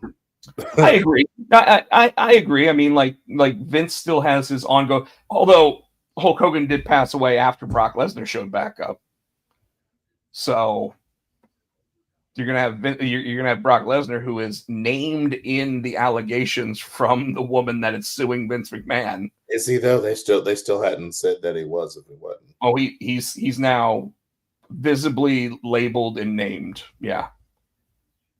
The other thing about Hulk Hogan that I wanted to bring up was there's apparently some sort of malpractice suit going on. Now, I was a little shocked by this because I felt like with as quickly as his health deteriorated, it kind of seemed like it might be like the young wife doing it. And only because there's too many of those true crime dramas on all these streaming services at this point. But he was married to like some 25 or 30-year-old woman, and the only thing I've heard from her is that she said, "I really wish we'd had more time together," and that just immediately made me think, she was putting mercury in his diet. Arsenic. Arsenic. Here, drink this milk, eat these vitamins. Yeah. say your prayers and take your vitamins, Hulk. But apparently there is something where they're claiming that there might be malpractice on all of it. And the last note on Hulk Hogan is that apparently one of the last things that he said, based on what Kevin Nash mentioned, is that he said, "Do me a favor and make sure Nash is okay." And well, I mean, think about it. Kevin Nash has had how many of his friends pass away recently, and so it's one of those interesting things. I don't know how true that is. That could just be Nash doing the whole Hogan thing when it came to Macho Man and being like, Macho and I had completely like squared things away before, and everybody's like, "Really, Hulk? Really?" Who did he? He had now Hogan. He had Hall. Who else passed? Oh, I'm sure there's other people. Oh, his son. Okay. Yeah. So yeah. Kevin Nash's son passed away. Then obviously Scott Hall during COVID, and then now Hulk Hogan. But Hogan, like Nash was saying on Click This, his podcast, that one of the last things he heard from somebody was that they called him up and they said, "Hey, Hulk wanted me to check on you and make sure that you were okay." And Nash's co-host was like, "Oh, I hadn't heard that." Neither. Yeah. Update on the Jericho contract real quick, and this one will be really quick. Apparently, WWE is adding fuel to the fire by adding a bunch of Chris Jericho matches to the YouTube channel. What do you think? I think we talked about this maybe yesterday. I think he will come back because eventually he's going to want to. He's going to go into the Hall of Fame. Now, do I think they should put him like on a run? I don't know if he's got that left in him. I can see him. I think we talked about this too. I can see him kind of what Natty's doing. Going and helping the younger talent, and almost, I won't say jobbing because that sounds bad, but trying to get them over, trying to get the younger talent over. And I think that he might even end up as a producer. You said you didn't think he'd want to be a producer, but yeah, I don't know if he wants to be a producer or anything. He might, I don't know, but I can see him. At the performance center as a coach. I still think that with Jericho, he's going to do everything he can to milk as much money out of one of these two companies as possible for one last real go. I think he is too, but I just don't think he's got it in him anymore. Well, and I don't know, like if he gets himself slimmed down another 20 pounds again, like he did before. Yes, that. If you put him up against people like AJ Styles again, like Chris Jericho is one of those guys that do I think that he's on the tail end like a Kurt Angle was? Absolutely. Do I think that we could get a really interesting Royal Rumble appearance from him? Maybe one more run as like a US champion or something like that? Yeah, maybe. I don't want to see him do the Kurt Angle thing because I don't want him to be at that level where he's not performing well enough to be a Kurt Angle. But I could totally see him coming in and taking Nick Aldis's place as GM of SmackDown. I give you that. Because Nick Aldis can still go. We know that. But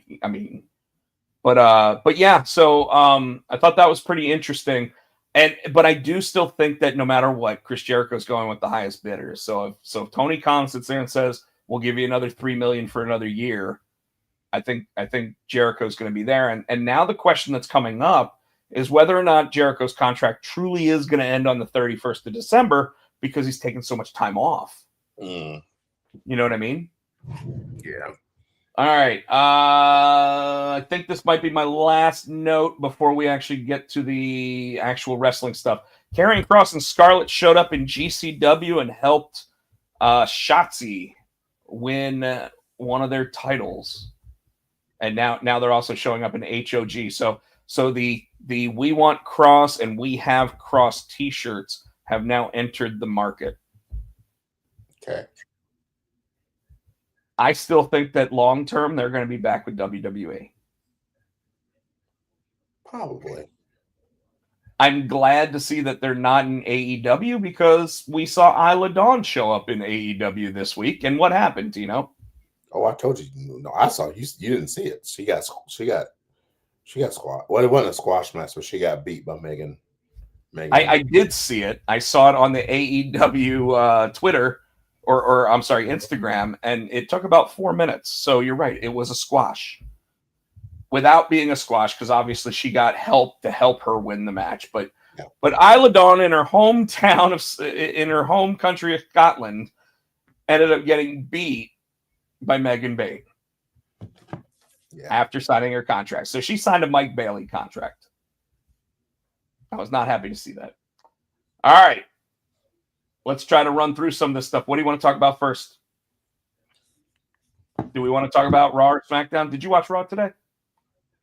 Yes. All right. So if we're going to talk about Raw, let's talk about this week's Monday Night Raw, which started with Tribal Chief 1 coming down to the ring and having a conversation with the fans where it literally was 10 minutes of Roman Reigns just sitting there letting the fans cheer for him before he said, I could let this happen all day, but let's get down to some business, which I thought was great. It totally took advantage of the Netflix moment, right? Because they didn't have to worry about their time frames or anything else. They were able to run it down. And then we got the Tribal Thief, which now has a brand new t-shirt that has 2 shoes on it. It says Tribal Thief. I didn't notice. With the Shula Fala and the Oracle from the Vision. I loved how Paul Heyman still sat there and said, I still love you. I just can't be with you anymore. It was like a breakup speech. Also, when they said his name, you're supposed to wait till I say it. Yeah, he's like, I'm going to start over. Again, utilizing that Netflix thing. I thought it was great. I really liked how all of a sudden, like, Bronson Reed finally got to speak. And when he did, he sat there and said, I'm the Samoan that you always heard about. And then Roman's like, oh, I didn't know you were Samoan. If I knew you were Samoan, I'd have you come in here and acknowledge me. And I'd have you come here and give me my shoes back. It was such an awkward but fun segment, if you ask me. Yeah, it was good. Set up the match for Clash at Paris, which I assume is going to open the show. You think? Oh, yeah, it's Roman. It's either opening or closing, right? So I think that's opening the show. It's weird because Bleacher Report gave that a C+. Because it was awkward. Yeah. So then we got Dragon Lee versus JD McDonough, and I'm not sure I like this Dragon Lee presentation because it reminds me of when Ricky the Dragon Steamboat came to WWF. Why? Wearing the whole green dragon outfit and blowing the fire. And he had this weird thing in his hand that I thought was actually going to make fire. It had like this weird wire attached to it that went to his wings, and for his wings, yeah. And I don't know if it was to make the wings flap or what it was for, but I'm not sure I like Dragon Lee with the wings. Yeah, that was weird. Big Head McDonough, I'm going to tell you right now. That power bomb, whatever he took, and he landed on his head. I'm like, they're trying to kill McDonough. He fucking almost broke his back and fucked his lungs up when they took that spill outside. Dude, he landed on the top, on like the corner of his head. Yeah, and after that, or something. The way that he landed from that power bomb though was he landed like here. Oh yeah, like here. Yeah. And I sat there and I was like, he might have broken his neck. Yep. Even the commentators like, oh my God, is he okay? Well, and if you notice after that moment, while McDonough was able to stand and do certain things, He was looping. There was nothing was right with him. And I know that Mysterio was supposed to come out and interfere with the match and everything, but it really looked like Dragon Lee had his legs in an odd spot when he picked him up and then did the power bomb. I think he had a good grip on him. I think he started to slip, and he was trying to catch him. Is what it looked like. And I mean, it doesn't help that he's got that pop vinyl head. He's top heavy. I mean, yes. Jesus. Oh, that just gave me a headache. Sorry. But yes, that like his top heavy pop vinyl head. I mean, there's only so much cushion there, like it's not a potato, like his head is a sack of potatoes is what it looks like. But after that moment, though, he was not the same. Mm-mm. And the fact that he was able to continue to do all of his other segments because he was in the back, but you notice he wasn't standing in the back. He went and he sat down on that little couch that they got in the Judgment Day area. He had to, because if he'd have tried to stand, even whoa, he had to sit down. See, now you're agreeing he got a big head, but he was like, I'm worried because I don't know how he's not concussed. It's not D'Lo Brown. Show me what you're working with. But that shit was crazy. AJ Styles came in, knocked down Dominic Mysterio. I thought that was great. Penta versus Kofi Kingston. I literally thought Kofi Kingston like got his nipples removed during this match. He literally just has nothing but a flat chest at this point. He'll dent it in. Yeah, he's got the indent, and it's just scary looking, man. He looks like in that shop. His hand got lost in that indent. He looks like a skeleton that has like burnt skin still on it. Like I'm really worried about Kofi Kingston and his chest. Yes, I'm worried about him at his chest. You're stupid. Kofi Kingston wins the match against Penta, which I was a little surprised by. I figured Penta was going to beat both of those guys. Yeah. I loved how Michael Cole called Corey Graves Corey Greaves. and he's like, grief is a real thing, Michael. Yeah. Sorry, I'm still coughing from that JD McDonough talk. That one tripped me out. By the way, folks, this is today's Monday Night Raw we're talking about. We don't normally do that, but obviously this week and next week it's going to be on before we go on the air. Becky Lynch and Nikki Bella going to have a match this Sunday. Do you care?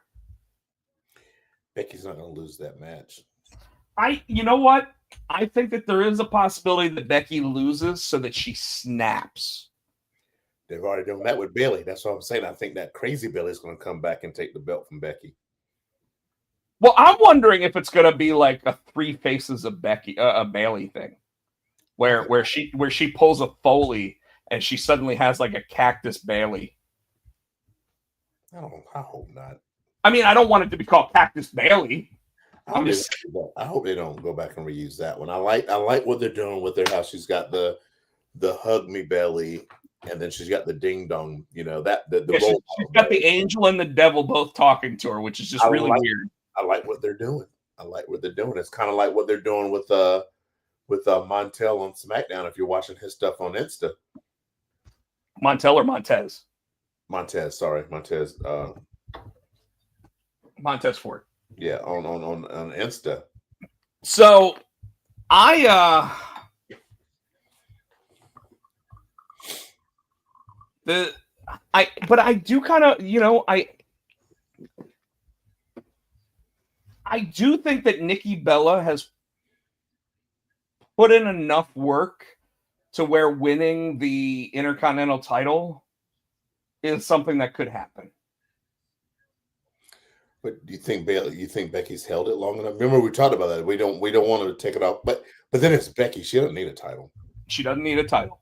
Whereas when a Nikki Bella comes back, she can validate the title as the woman that held like the women's championship for longer than anybody else while she had it, right? Mm-hmm. So just by winning it, they get to have that feel good moment, everything else, and then she gets to lose it to maybe a new star, or it allows Lyra Valkyria to then take it from her because Lyra obviously can't challenge Becky. And then maybe Bailey will come back with Lyra because I've got Lyra, you know, or Bailey snaps on Nikki and ends up beating her for it. Either way, I think it's coming back to Bailey and Lyra. I hope so. I think Becky has gotten herself into Charlotte status to where she doesn't need the title. Mm-hmm. So whatever she wants to do, she gets to do.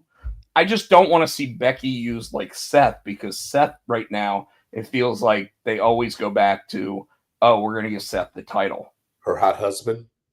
Yeah, her hot husband. You know, that's all he's got going for him, is the fact that he's her hot husband. She cracks me. So, all right, now we want to talk about awkward. The Io Sky backstage with Rhea Ripley. I loved the Kabuki Warriors seeing the hug between the two of them and flipping out from it. It was Asuka. I don't know. I think it was Asuka was the one that flipped out. I don't think the other one did. Well, we both think that Asuka's turning full heel out of this, right? Oh, I know she is. But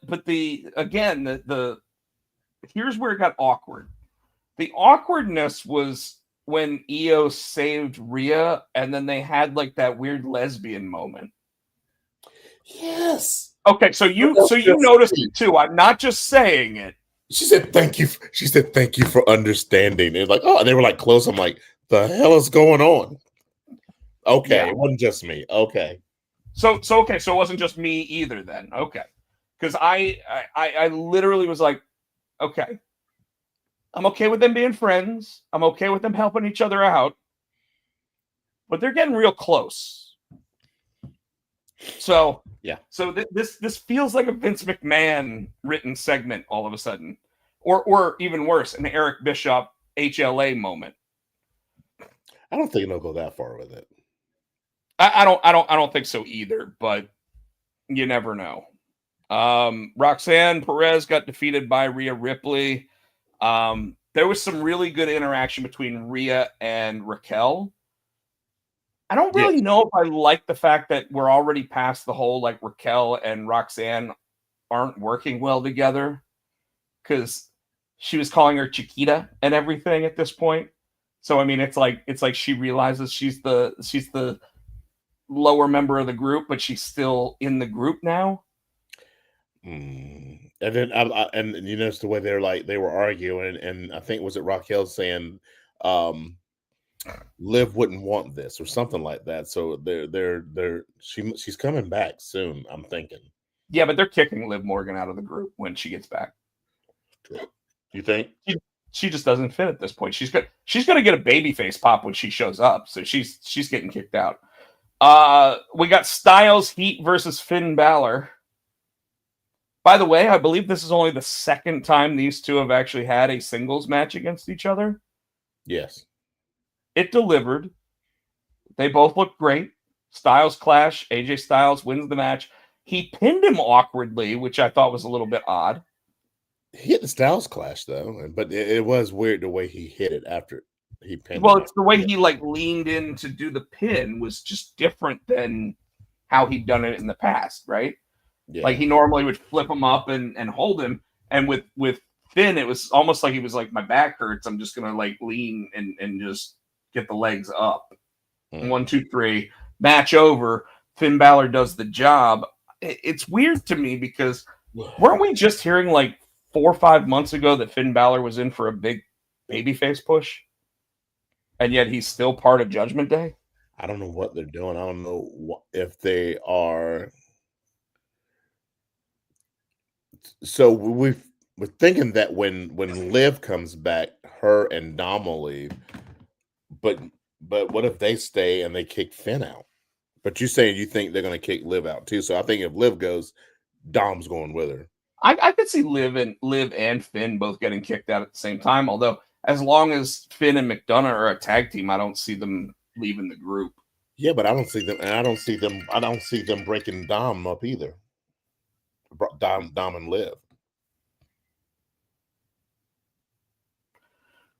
So then I guess we got our main event match, Braun Breaker versus LA Knight. And we probably got to start moving a little bit faster with this stuff because we've got results from we got two PLEs.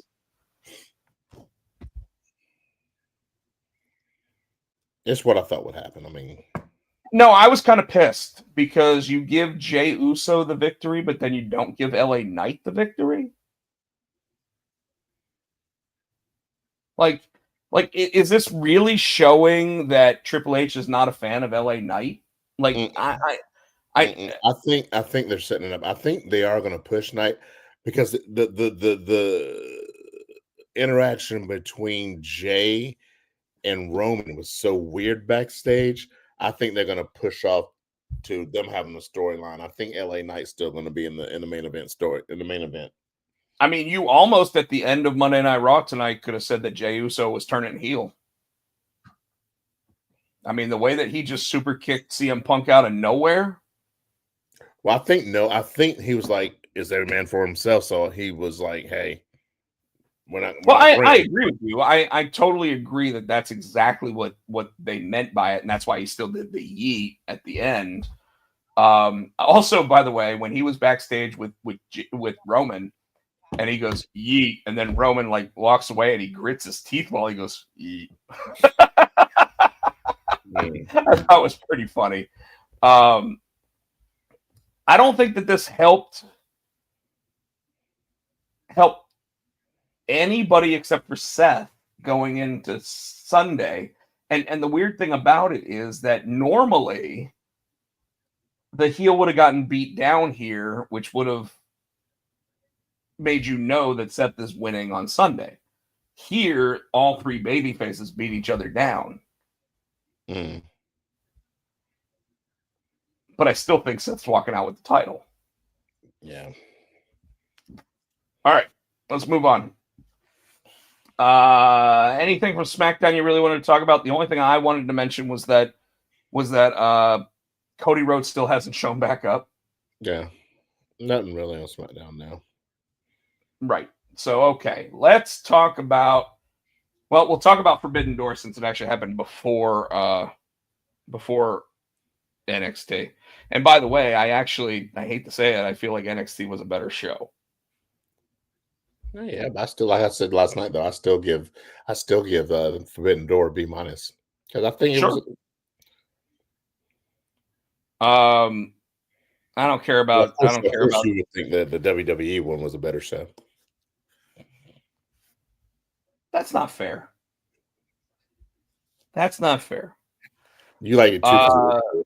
0 Hour, Jet Speed, and Michael Oku versus Ricochet and GOA.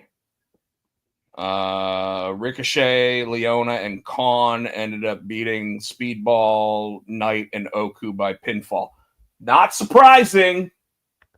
Speedball loses again. Man, Harley, Statlander, and Aminata and Willow versus the Triangle of Madness and Bane. Bane, Hart, Blue, and Tekla ended up beating Harley, Statlander, Aminata, and Willow by pinfall. Oh, damn. Julia Hart and Sky Blue are as strong a team as any in AEW right now. I kind of agree with that. World Trios titles, the Ops versus the Bullet Club War Dogs. The Ops win. All right. Now's when we get to the main show. Yeah. We start with Edge and Christian versus Killswitch and Kip Sabian. And the beginning of the match, when Christian shows up and he leans over the ropes and he's got the scowl on his face. And Edge does it too. There and does the same thing, and Edge just goes, except with his Skeletor face. What did you think of the match? I thought it was a good match. I thought it was they still have that chemistry. They still work well together. The timing was still good. I thought it was a good match. I thought this was one of the better matches of the entire night, actually. Sabian got busted open across the eye, God, yeah. and it was a nasty cut.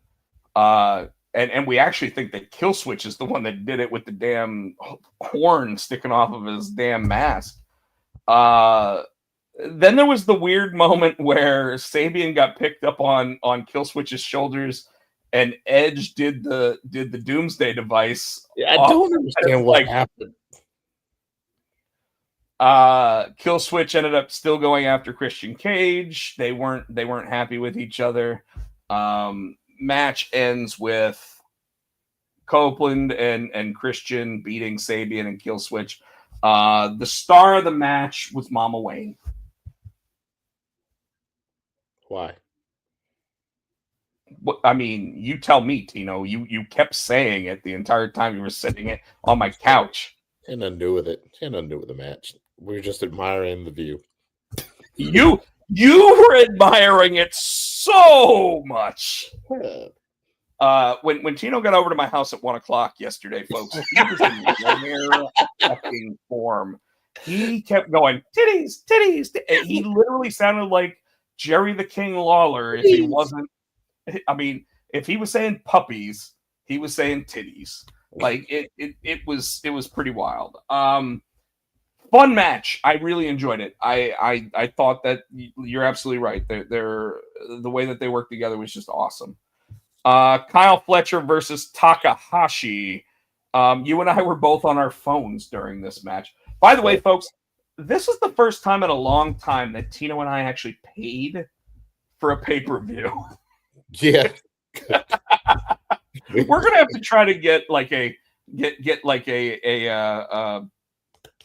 what do they call it? A press pass for pay-per-views going forward because all of our abilities to not pay for it were unavailable to us. And we had to pay for the pay-per-view. And since he was already on the way, and I called him about 5 minutes before he showed up, he goes, "Yeah, I guess we're getting it." Yeah, I was already almost there. And then the YouTube feed, for whatever reason, decided to just switch over to a different thing for a minute, but whatever. Kyle Fletcher ended up beating Takahashi. Bleacher Report gave this an A-, which means we missed a good match, I guess. Yeah. TBS Championship, Mercedes Moné versus Persephone and Bozilla. That's a big bitch. Moné beats all of them. What I noticed is afterwards on Twitter, people were sitting there going, Moné always sits there and does everything she can to put over her opponents. And I'm like, bullshit. If she was willing to put over her opponent, she'd lose the goddamn match. And she lets them beat each other up, and then she comes in and sneaks the pin. She does. I don't think it was a good showing by Moné, but I do think that Bozilla and what's her face, Persephone actually really showed out. I felt like Persephone from CMLL was a tremendous talent. So don't be surprised to see her end up in AAA. Bozilla, because she's 6'1" and she can move around that ring, So yeah, I was impressed with her.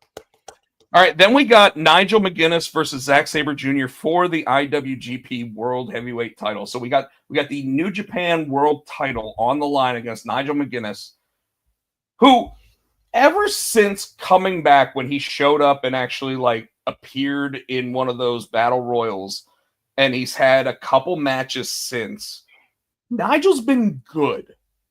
But when I say good, he's good. granted, he took 11 years off, right? I don't think this match was nearly as good as it could have been. Okay. I don't think it was bad. And it was a catch as catch can style match. For those that don't know, that's going to be the mainly ground and pound, staying on top of your opponent and like quick moves against each other. And there was way too many of those silly pin combination flip flops. You know what I mean? Yes. But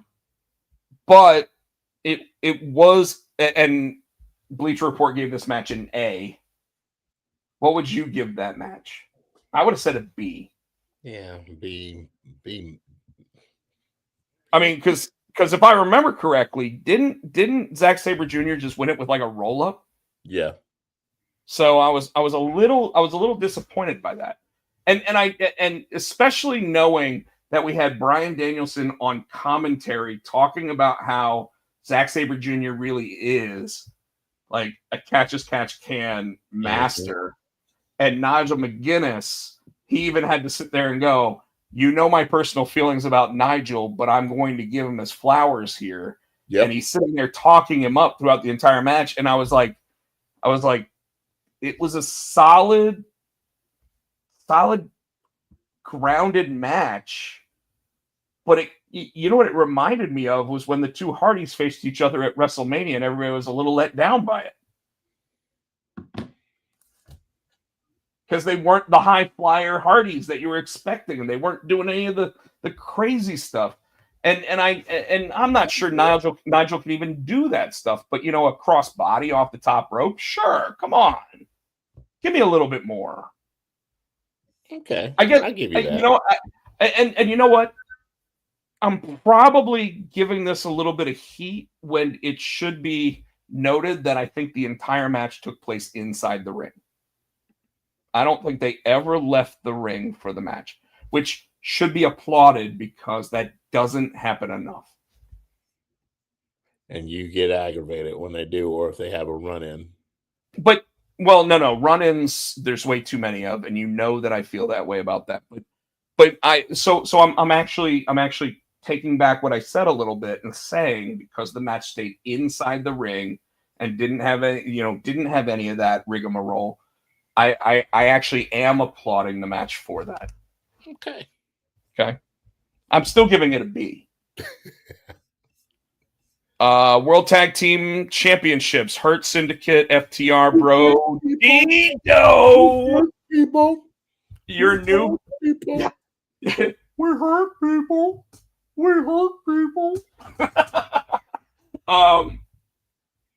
Ricochet's group. What's that? Minus MVP.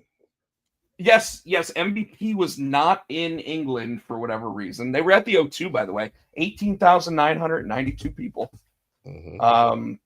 I did not hear WWE tout their stats from Birmingham, UK today, but I digress. Be interesting how many pictures you see of AEW and WWE people in the same town today. Oh yeah. Let's go ahead and say though that Ricochet's group ends up taking out the Hurt Syndicate. They end up going backstage, and in kind of a shock, after Brody King gets hit square in the face with a fucking chair shot, which, by the way, Tony Khan, get the fuck out of here, man. That hurts people.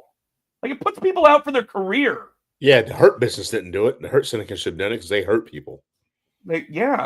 Shut up. They hurt people. But in a shocking move, Brody King still kicks out of the pin, and then they do their finisher, which they kind of fucked up. Yeah. Which is sad because it had looked so pretty every time up until this time. But FTR does not take home the tag titles.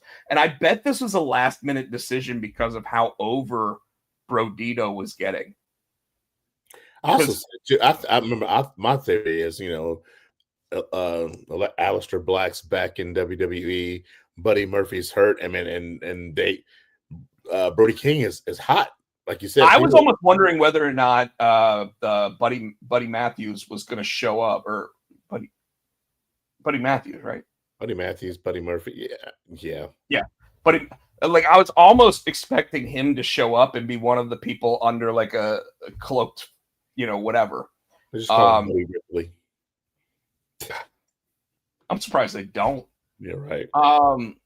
But Bro Dido, yes. while I hate when they do that with the tag team names, and I even said that to Tino, and I even said I even hate Jericho, and I hate Show Miz, and I hate Mellow Don't Miz, and I hate all that bullshit. I'm okay with Bro Dido, and I like them as a tag team because Brody King deserves to be where he's at. So, okay. They gave the match a B-, probably because of the outside interference, if I had to guess.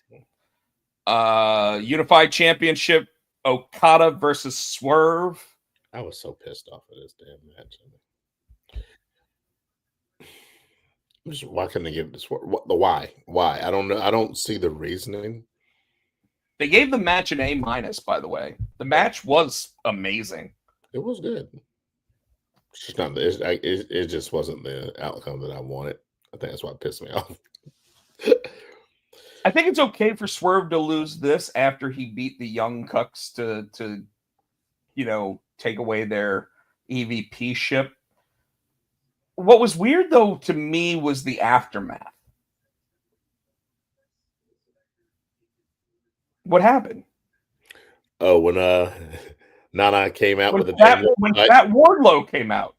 Oh yeah, that part. Fat Wardlow. I don't even know if it's the original Wardlow or if they found someone that looks like him. Kind of like when they had, remember, Batiste 2? That was Wardlow. Shut up. The entire Don Callis family welcomes Wardlow into the 974. Like, what is this? The original NWO when it just blew up? Like that's what it feels like at this point. Yeah. So want to point out that Bleacher Report mentioned that JR joined commentary during this match, and afterwards they put him back they gave him a pillow, they let him fall asleep again.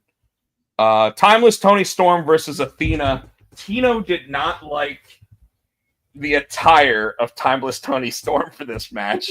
Fuck is she came out like she's like in Parliament or something. She looked like one of the old Let Them Eat Cake people. Yes. If you ever saw the movie History of the World Part 1, it was the guy who was like, "You had your raisins, these are mine." It was that guy. Yeah, the wig, the powder, the big wig, the white face. I'm gonna say the mole. Yeah, the fake mole. I'm gonna say right now that they did everything they could, and I'm sure it was her by herself. And first of all, no Luther. Is Luther hurt? I don't know. But no Luther, and they did everything they could to make Toni Storm look as unattractive as possible. Billy Starks got planted about 5 minutes into this match with what do they call it? The time bomb? No. The what is her move? Storm Zero. I'm like, dude, she's dead. And she had these little puffs like perfect on her head, and all of a sudden one of them was over here and the other one was like here, and she was just out. Like I'm a little surprised. I thought that this was the perfect moment to take the belt off Toni Storm, but apparently Tony Khan has other ideas. I'm sure it's going to be Mercedes Moné. But Timeless ends up winning the match, and she hit that Storm Zero out of nowhere. 1, 2, 3, and it was like that. Wait, what? That it almost seemed like Aubrey Edwards got the message of go home. You know what I mean? Yeah. But an A match. I mean, Athena really does deserve her placement as probably the number 2 overall woman in AEW. Yeah. I can't disagree with that. Hangman versus MJF. Bleacher Report gave it an A minus. Shut up. It was a solid match. I mean, I was an A. I wouldn't give it an A minus. I thought it was. They both ended up bleeding. I know that going into this match, they both sat there and said, do you want them talking about the main event or do you want them talking about us? You know? Yeah, that's what it seemed like because they pulled no stop.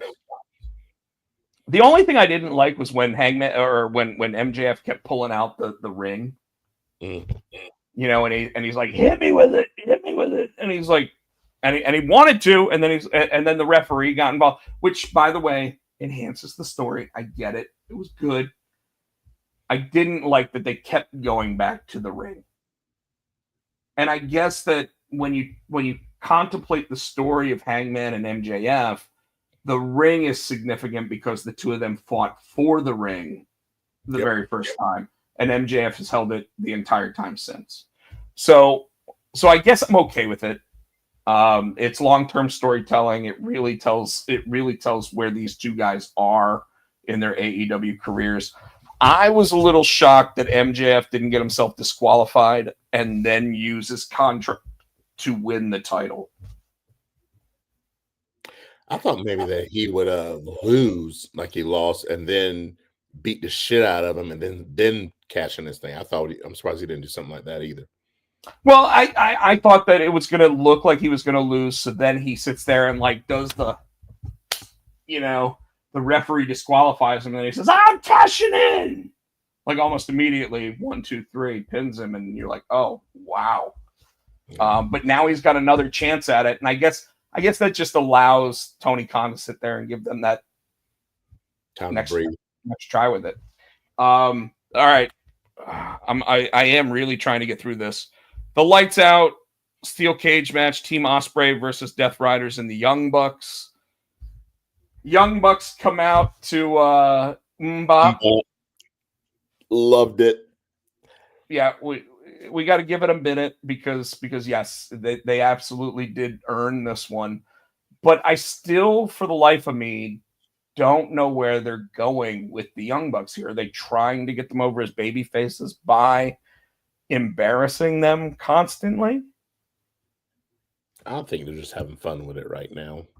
I mean, but you have to admit that the amount of fun we're having with it typically means that they're going to get popped, right? Eventually, I guess. I mean, what did they call them this week? They called them the instant replay and something else. Yeah, it was like when they first started. Cause like that's what they called them a couple weeks ago. And I said that's their first name. And apparently, Umbop's what they used to come out to. So that's why they played Umbop. Yeah, I'm trying to see. Bleacher Report doesn't even talk about what they got called for their entrances or anything. Ospreay, Tanahashi, Omega, Ibushi, and Darby Allin win the match. Tanahashi is the one that pins him, but Darby Allin and what's his face from New Japan, had the best spot of the night. They fell off the cage through that. They didn't fall; they jumped. Whatever it was, dude. 4 tables. God. And by the way, what's his name? It says Death Riders, but he's not part of the Death Riders. What's his name? Shit, I can't find his name. Look at the top and see who the team's. Gabe Kidd. So Gabe Kidd, after the match was over, was still in the same spot that he landed after that crash. Oh, I think he legit got hurt. Moxley went over to him and started saying something to him, and it looked like he was like, do you need us to get you somebody? Because what they did was, I know it's been done before. I know that Darby Allin does this all the time. But I mean, like, it was nasty. Because the way he landed, I think he tried to take a flat back bump, and like his head bounced off that. Oh, you know, we didn't even say this during the MJF talk, but there was the tombstone pile driver on the already broken table. Oh God, yeah. And it looked so nasty. I mean, there was a blood spot from Hangman's head on the table because the table didn't budge that second time. The chops that we were all like, "Oh, let me chop you like that, Rob." Was that Brody? Brody chopping people? Yeah. I was like, "Rob, let me chop you like that." Yes, it was. But this match ended. Tanahashi got the victory, and I guess Tanahashi got the victory to give the New Japan thing a little bit extra, and obviously he's in his final year wrestling. I think that's what it was. Then Tino mentioned that Ospreay tried to get Tanahashi to come back in the ring, and they're like, no, Tanahashi, get out of the ring, give Will his moment. Because you heard the ref actually say, Tanahashi. Will's in the ring, Will's doing his whole thing, and then as soon as Darby's entire team is out of the ring, the Death Riders blast back in, beat the shit out of Will Ospreay. Everybody except Marina, because I don't think she got the memo because she had to climb the cage to get in. So, and what made me laugh even harder was that Marina was able to climb into the cage, but nobody else was. Yeah. Because Will Hobbs got on it and then dropped down. And everybody, nope. and finally, as the cage was being lifted, because the ops comes running down, Samoa Joe's like, "Get people out here, whatever, blah, blah, blah." Kenny Omega's sitting there yelling at the doctors in the ring with Will Ospreay. And Darby Allin comes out of nowhere as the Death Riders hop over the guardrail. And he just smacks Claudio Castagnoli right in the back. And that's the last thing of offense that you see from any of them. And it's like, well, that came out of nowhere, but that was wow. Well, I guess that Ospreay's off for a while. So, and we talked about this after the last pay-per-view. We kind of felt like with them doing the whole like stomping on the neck thing and whatever, that Ospreay was going to be out. But I think they sat there and said, "Hey, we know that you need neck surgery because Ospreay's going to be out probably a year, if I had to guess, 9 months to a year minimum." They said, "Hey, we know you're going to be out," and he went to the doctors, and the doctors said, "You can still, like, you're not going to get hurt worse. So you can do this one last match in England if you want to." And obviously, in front of his hometown crowd, he's going to want to be there. So I think that's why the beat down that happened to him at the last pay-per-view didn't hold. So all right. Got one more in you? Yeah, we're glad not that because it's not that long. So, all right, let me pull up the results. NXT. So, Tino, what you're saying a B- for AEW? I feel that's a safe and fun score. I feel like there were some matches that didn't quite do what they hoped for.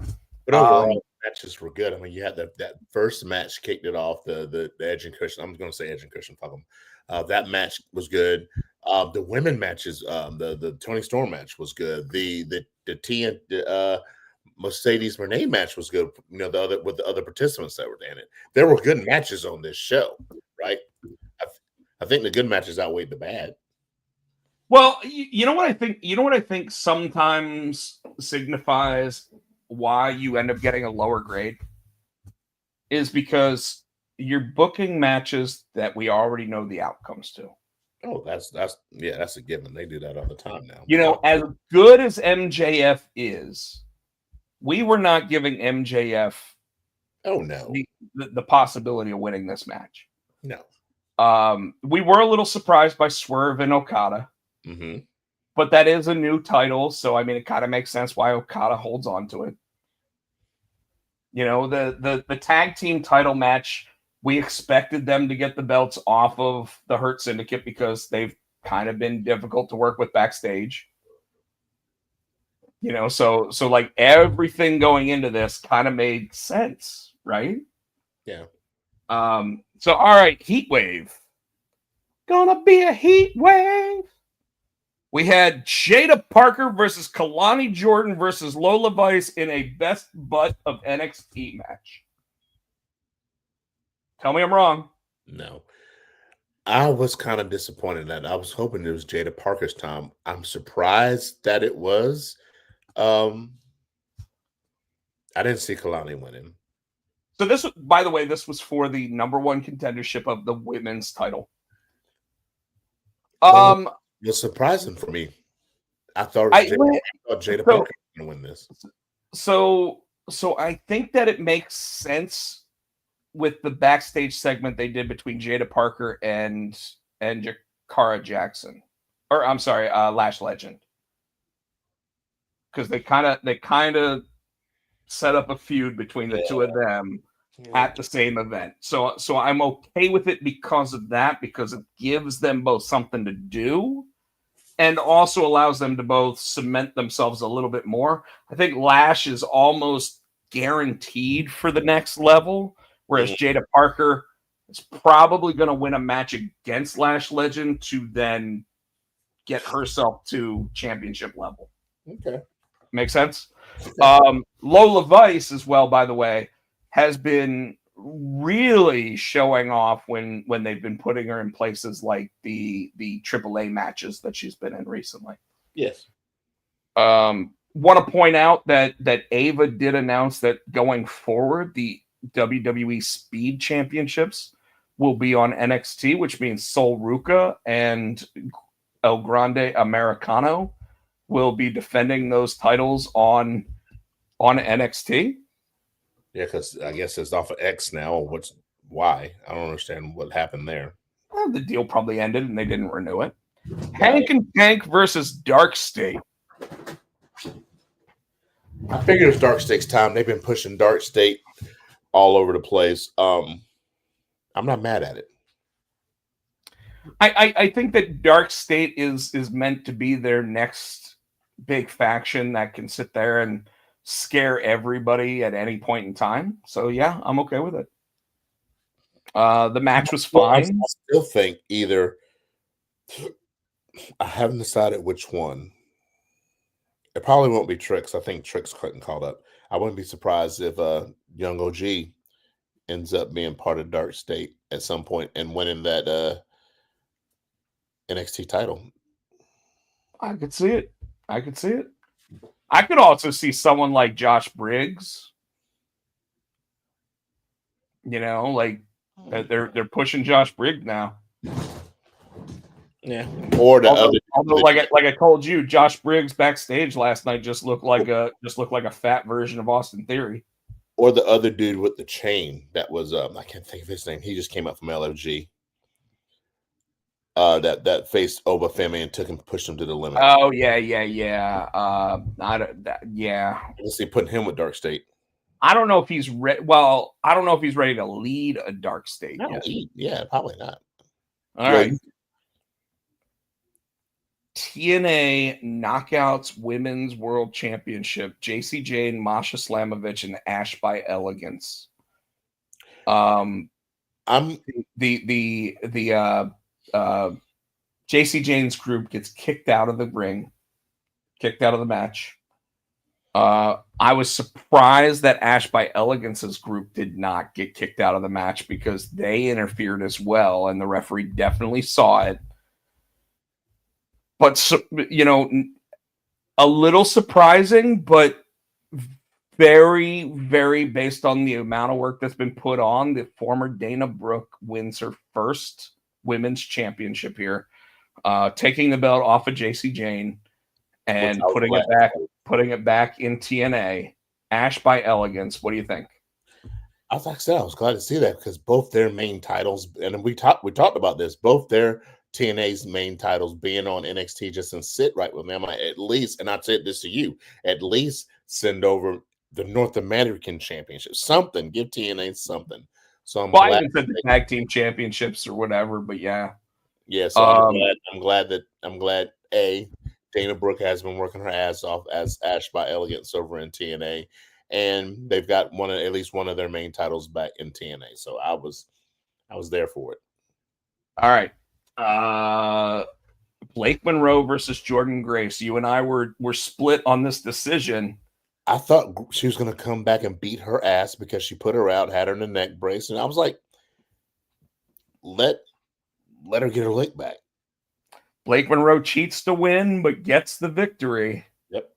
And I told you I was like I expect Jordan Grace on the main roster before too long. So wow, so they don't know what to do with her there either. It's a barrier once she gets there. They need to keep her. Chelsea Green and Ethan Page versus Tavion Heights and Tyra May Steele. That was an entertaining match. I did enjoy that match. It was, but that Boston crowd was so Team Canada, it wasn't even. I don't fun. think it was Team Canada. I think they were Team Chelsea because they would we want Chelsea. We want Chelsea. And every time she got in the ring, because they would boo when Ethan got in the ring. But they if would. They were a pro Chelsea crowd.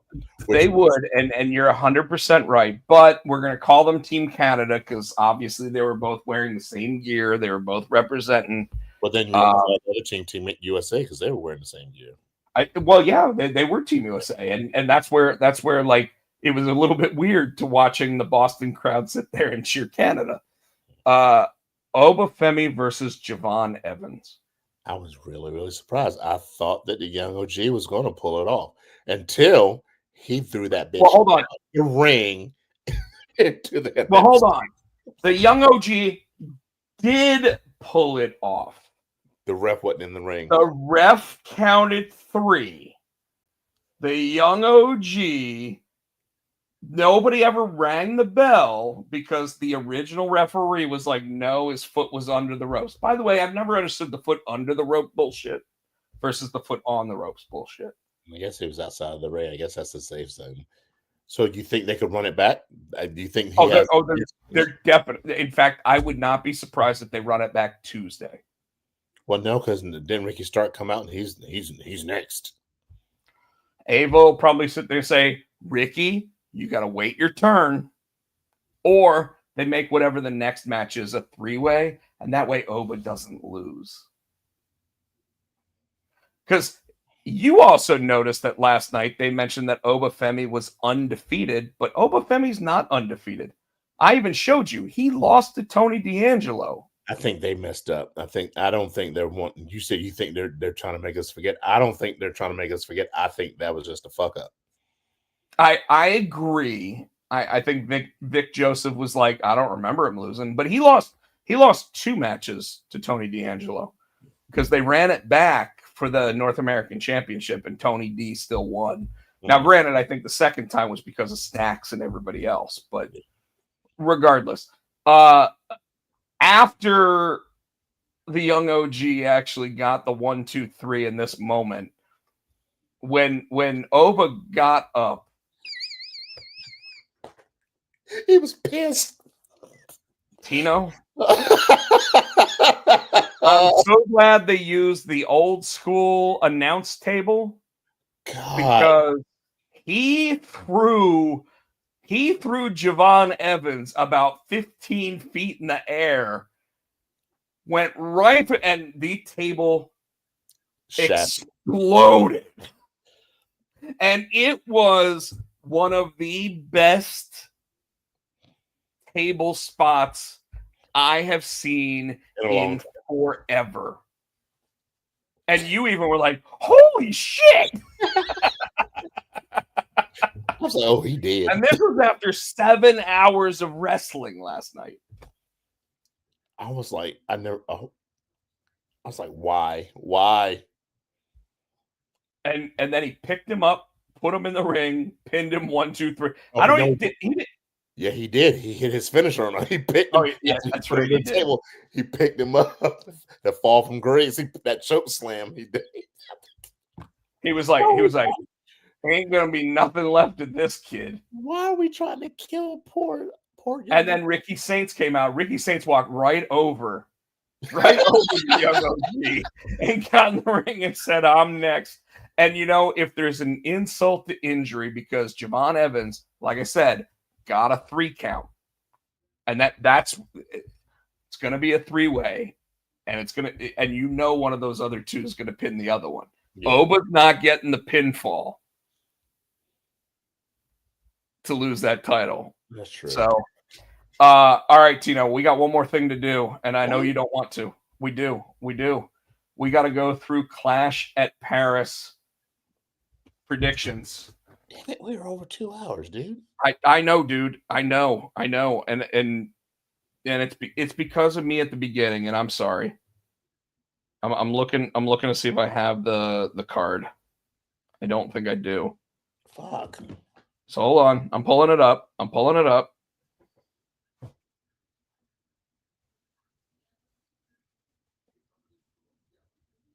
Clash at Paris card. I want the Bleacher Report one because I know that one will actually show me the actual card. CBS actually have the card.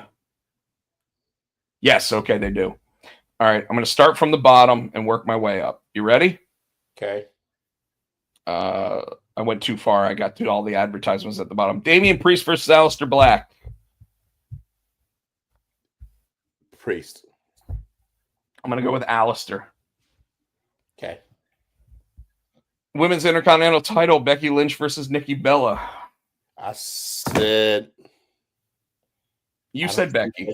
Yeah, I don't see Becky losing. You say Nikki. I'm going with Nikki. Undisputed WWE Championship, Cody Rhodes versus Drew McIntyre, which I don't think is actually on the card yet, but maybe they'll officially announce it Friday. Cody just won that belt, but Drew has lost so many times. I might have to say Drew. The overseas kind of has me feeling the same, but it might be a disqualification victory or something. Mm. So I could see Drew winning, but Cody retaining. All right. Okay. Roman Reigns versus Bronson Reed, which, like I said, I expect to start the show. So if there's a prop bet, folks, I expect this is the first match. Oh, Roman's whooping that ass. Get his shoes back. You don't think that Braun Breaker and Paul Heyman are going to get involved and cause Roman to get a loss? That's what I'm calling. All right. Well, they caused him to lose at WrestleMania, so no. But okay. All right. Sheamus versus Rusev in a good old-fashioned Donnybrook match. Sheamus. That's Sheamus's match to win. Gotta be, right? In fact, this match should happen at a fucking bar. That'd be awesome. Well, they could do that like they used to. Yeah. Bar. John Cena versus Logan Paul. This one's a tough one. I can see Logan going over underhanded. John Cena being a babyface, he loses most of his matches recently. I'm gonna go with John Cena only because I think they're thinking, okay, John Cena typically loses most of his babyface matches. Okay. So I think that's why he wins this one. Okay. And then the World Heavyweight Championship, Seth Rollins, Jey Uso, CM Punk, and LA Knight. Rollins. I don't see him losing that anytime soon. The only thing that has me questioning it at all is the end of Raw tonight. Because the heel didn't get beat down. But I agree. I think you're right. I got this itch, man, that makes me think that they might pull a trigger on somebody. And if they do, the one person I could see them pulling the trigger with would be LA Knight and turning heel. And calling everybody dummy again. Yep. You know, like Like, because he didn't get a win tonight, and he's been the one that's been bitched out almost the entire time, like out of this entire process. Yep. The only weird thing is that I don't know how that helps Seth's group that they've got created. Know what I mean? Yeah. And I didn't think Seth's group needed the title to begin with, but now that they've got it, losing it hurts the group. You think? Absolutely. Okay. So that, Tino, is all I've got. Once again, I want to thank everybody for getting Zor nominated for the Ringo Award for Best Kids Book. And now we can get out of here. Peace. Sorry for taking... Oh, come on. Give your stuff. Dude, it's 2.5 hours. I'm going to bed. I'm really tired. Give your stuff. I've been up since 5 a.m. Okay. I'm on Blue Sky. I am on I'm SC Tino on the Instagram. I am not on Twitter. You can catch us. You can catch me at Tino R Great Music on TikTok. You can catch us at Facebook. We're Potsy and Tino Show. Twitter, Potsy and Tino. We're here each and every week on the Pots and Pan Network. Please give us a thumbs up, like, subscribe, buy our shit. Thank you to Adam's House Cat, who used to use the song. We still love you guys. You can find it. It's the wrestling song on iTunes for 99 cents. 99 Jones. And me, you can find me at either Potchak, Rob Potchak, or Rob Potsy Potchak on all of the socials. Folks, thanks so much. 7 o'clock going forward, like we did this week. We will try to keep it holiday. Jesus Christ. It is, but are you not going to be here? I'm off work that day after day. I probably will be. Raw's on at 2, so damn. Okay. So I'm assuming 7 o'clock. We'll be back here on Monday, folks. What's up? It's Labor Day. I ain't working that day. We can do it earlier, but now we'll be back at 7. We'll do it at 7 because if we keep changing up the hours, it's going to feel like Netflix, and we, you can watch the show later, but you can't comment. So, folks, we love you. Thank you so much for being part of the show. And as always, we will be here next week. Episode 421 is out. Thank you. Ready? Yeah. Ownership, Potsy and Tino. For the Potsy and Tino show. Thanks for watching.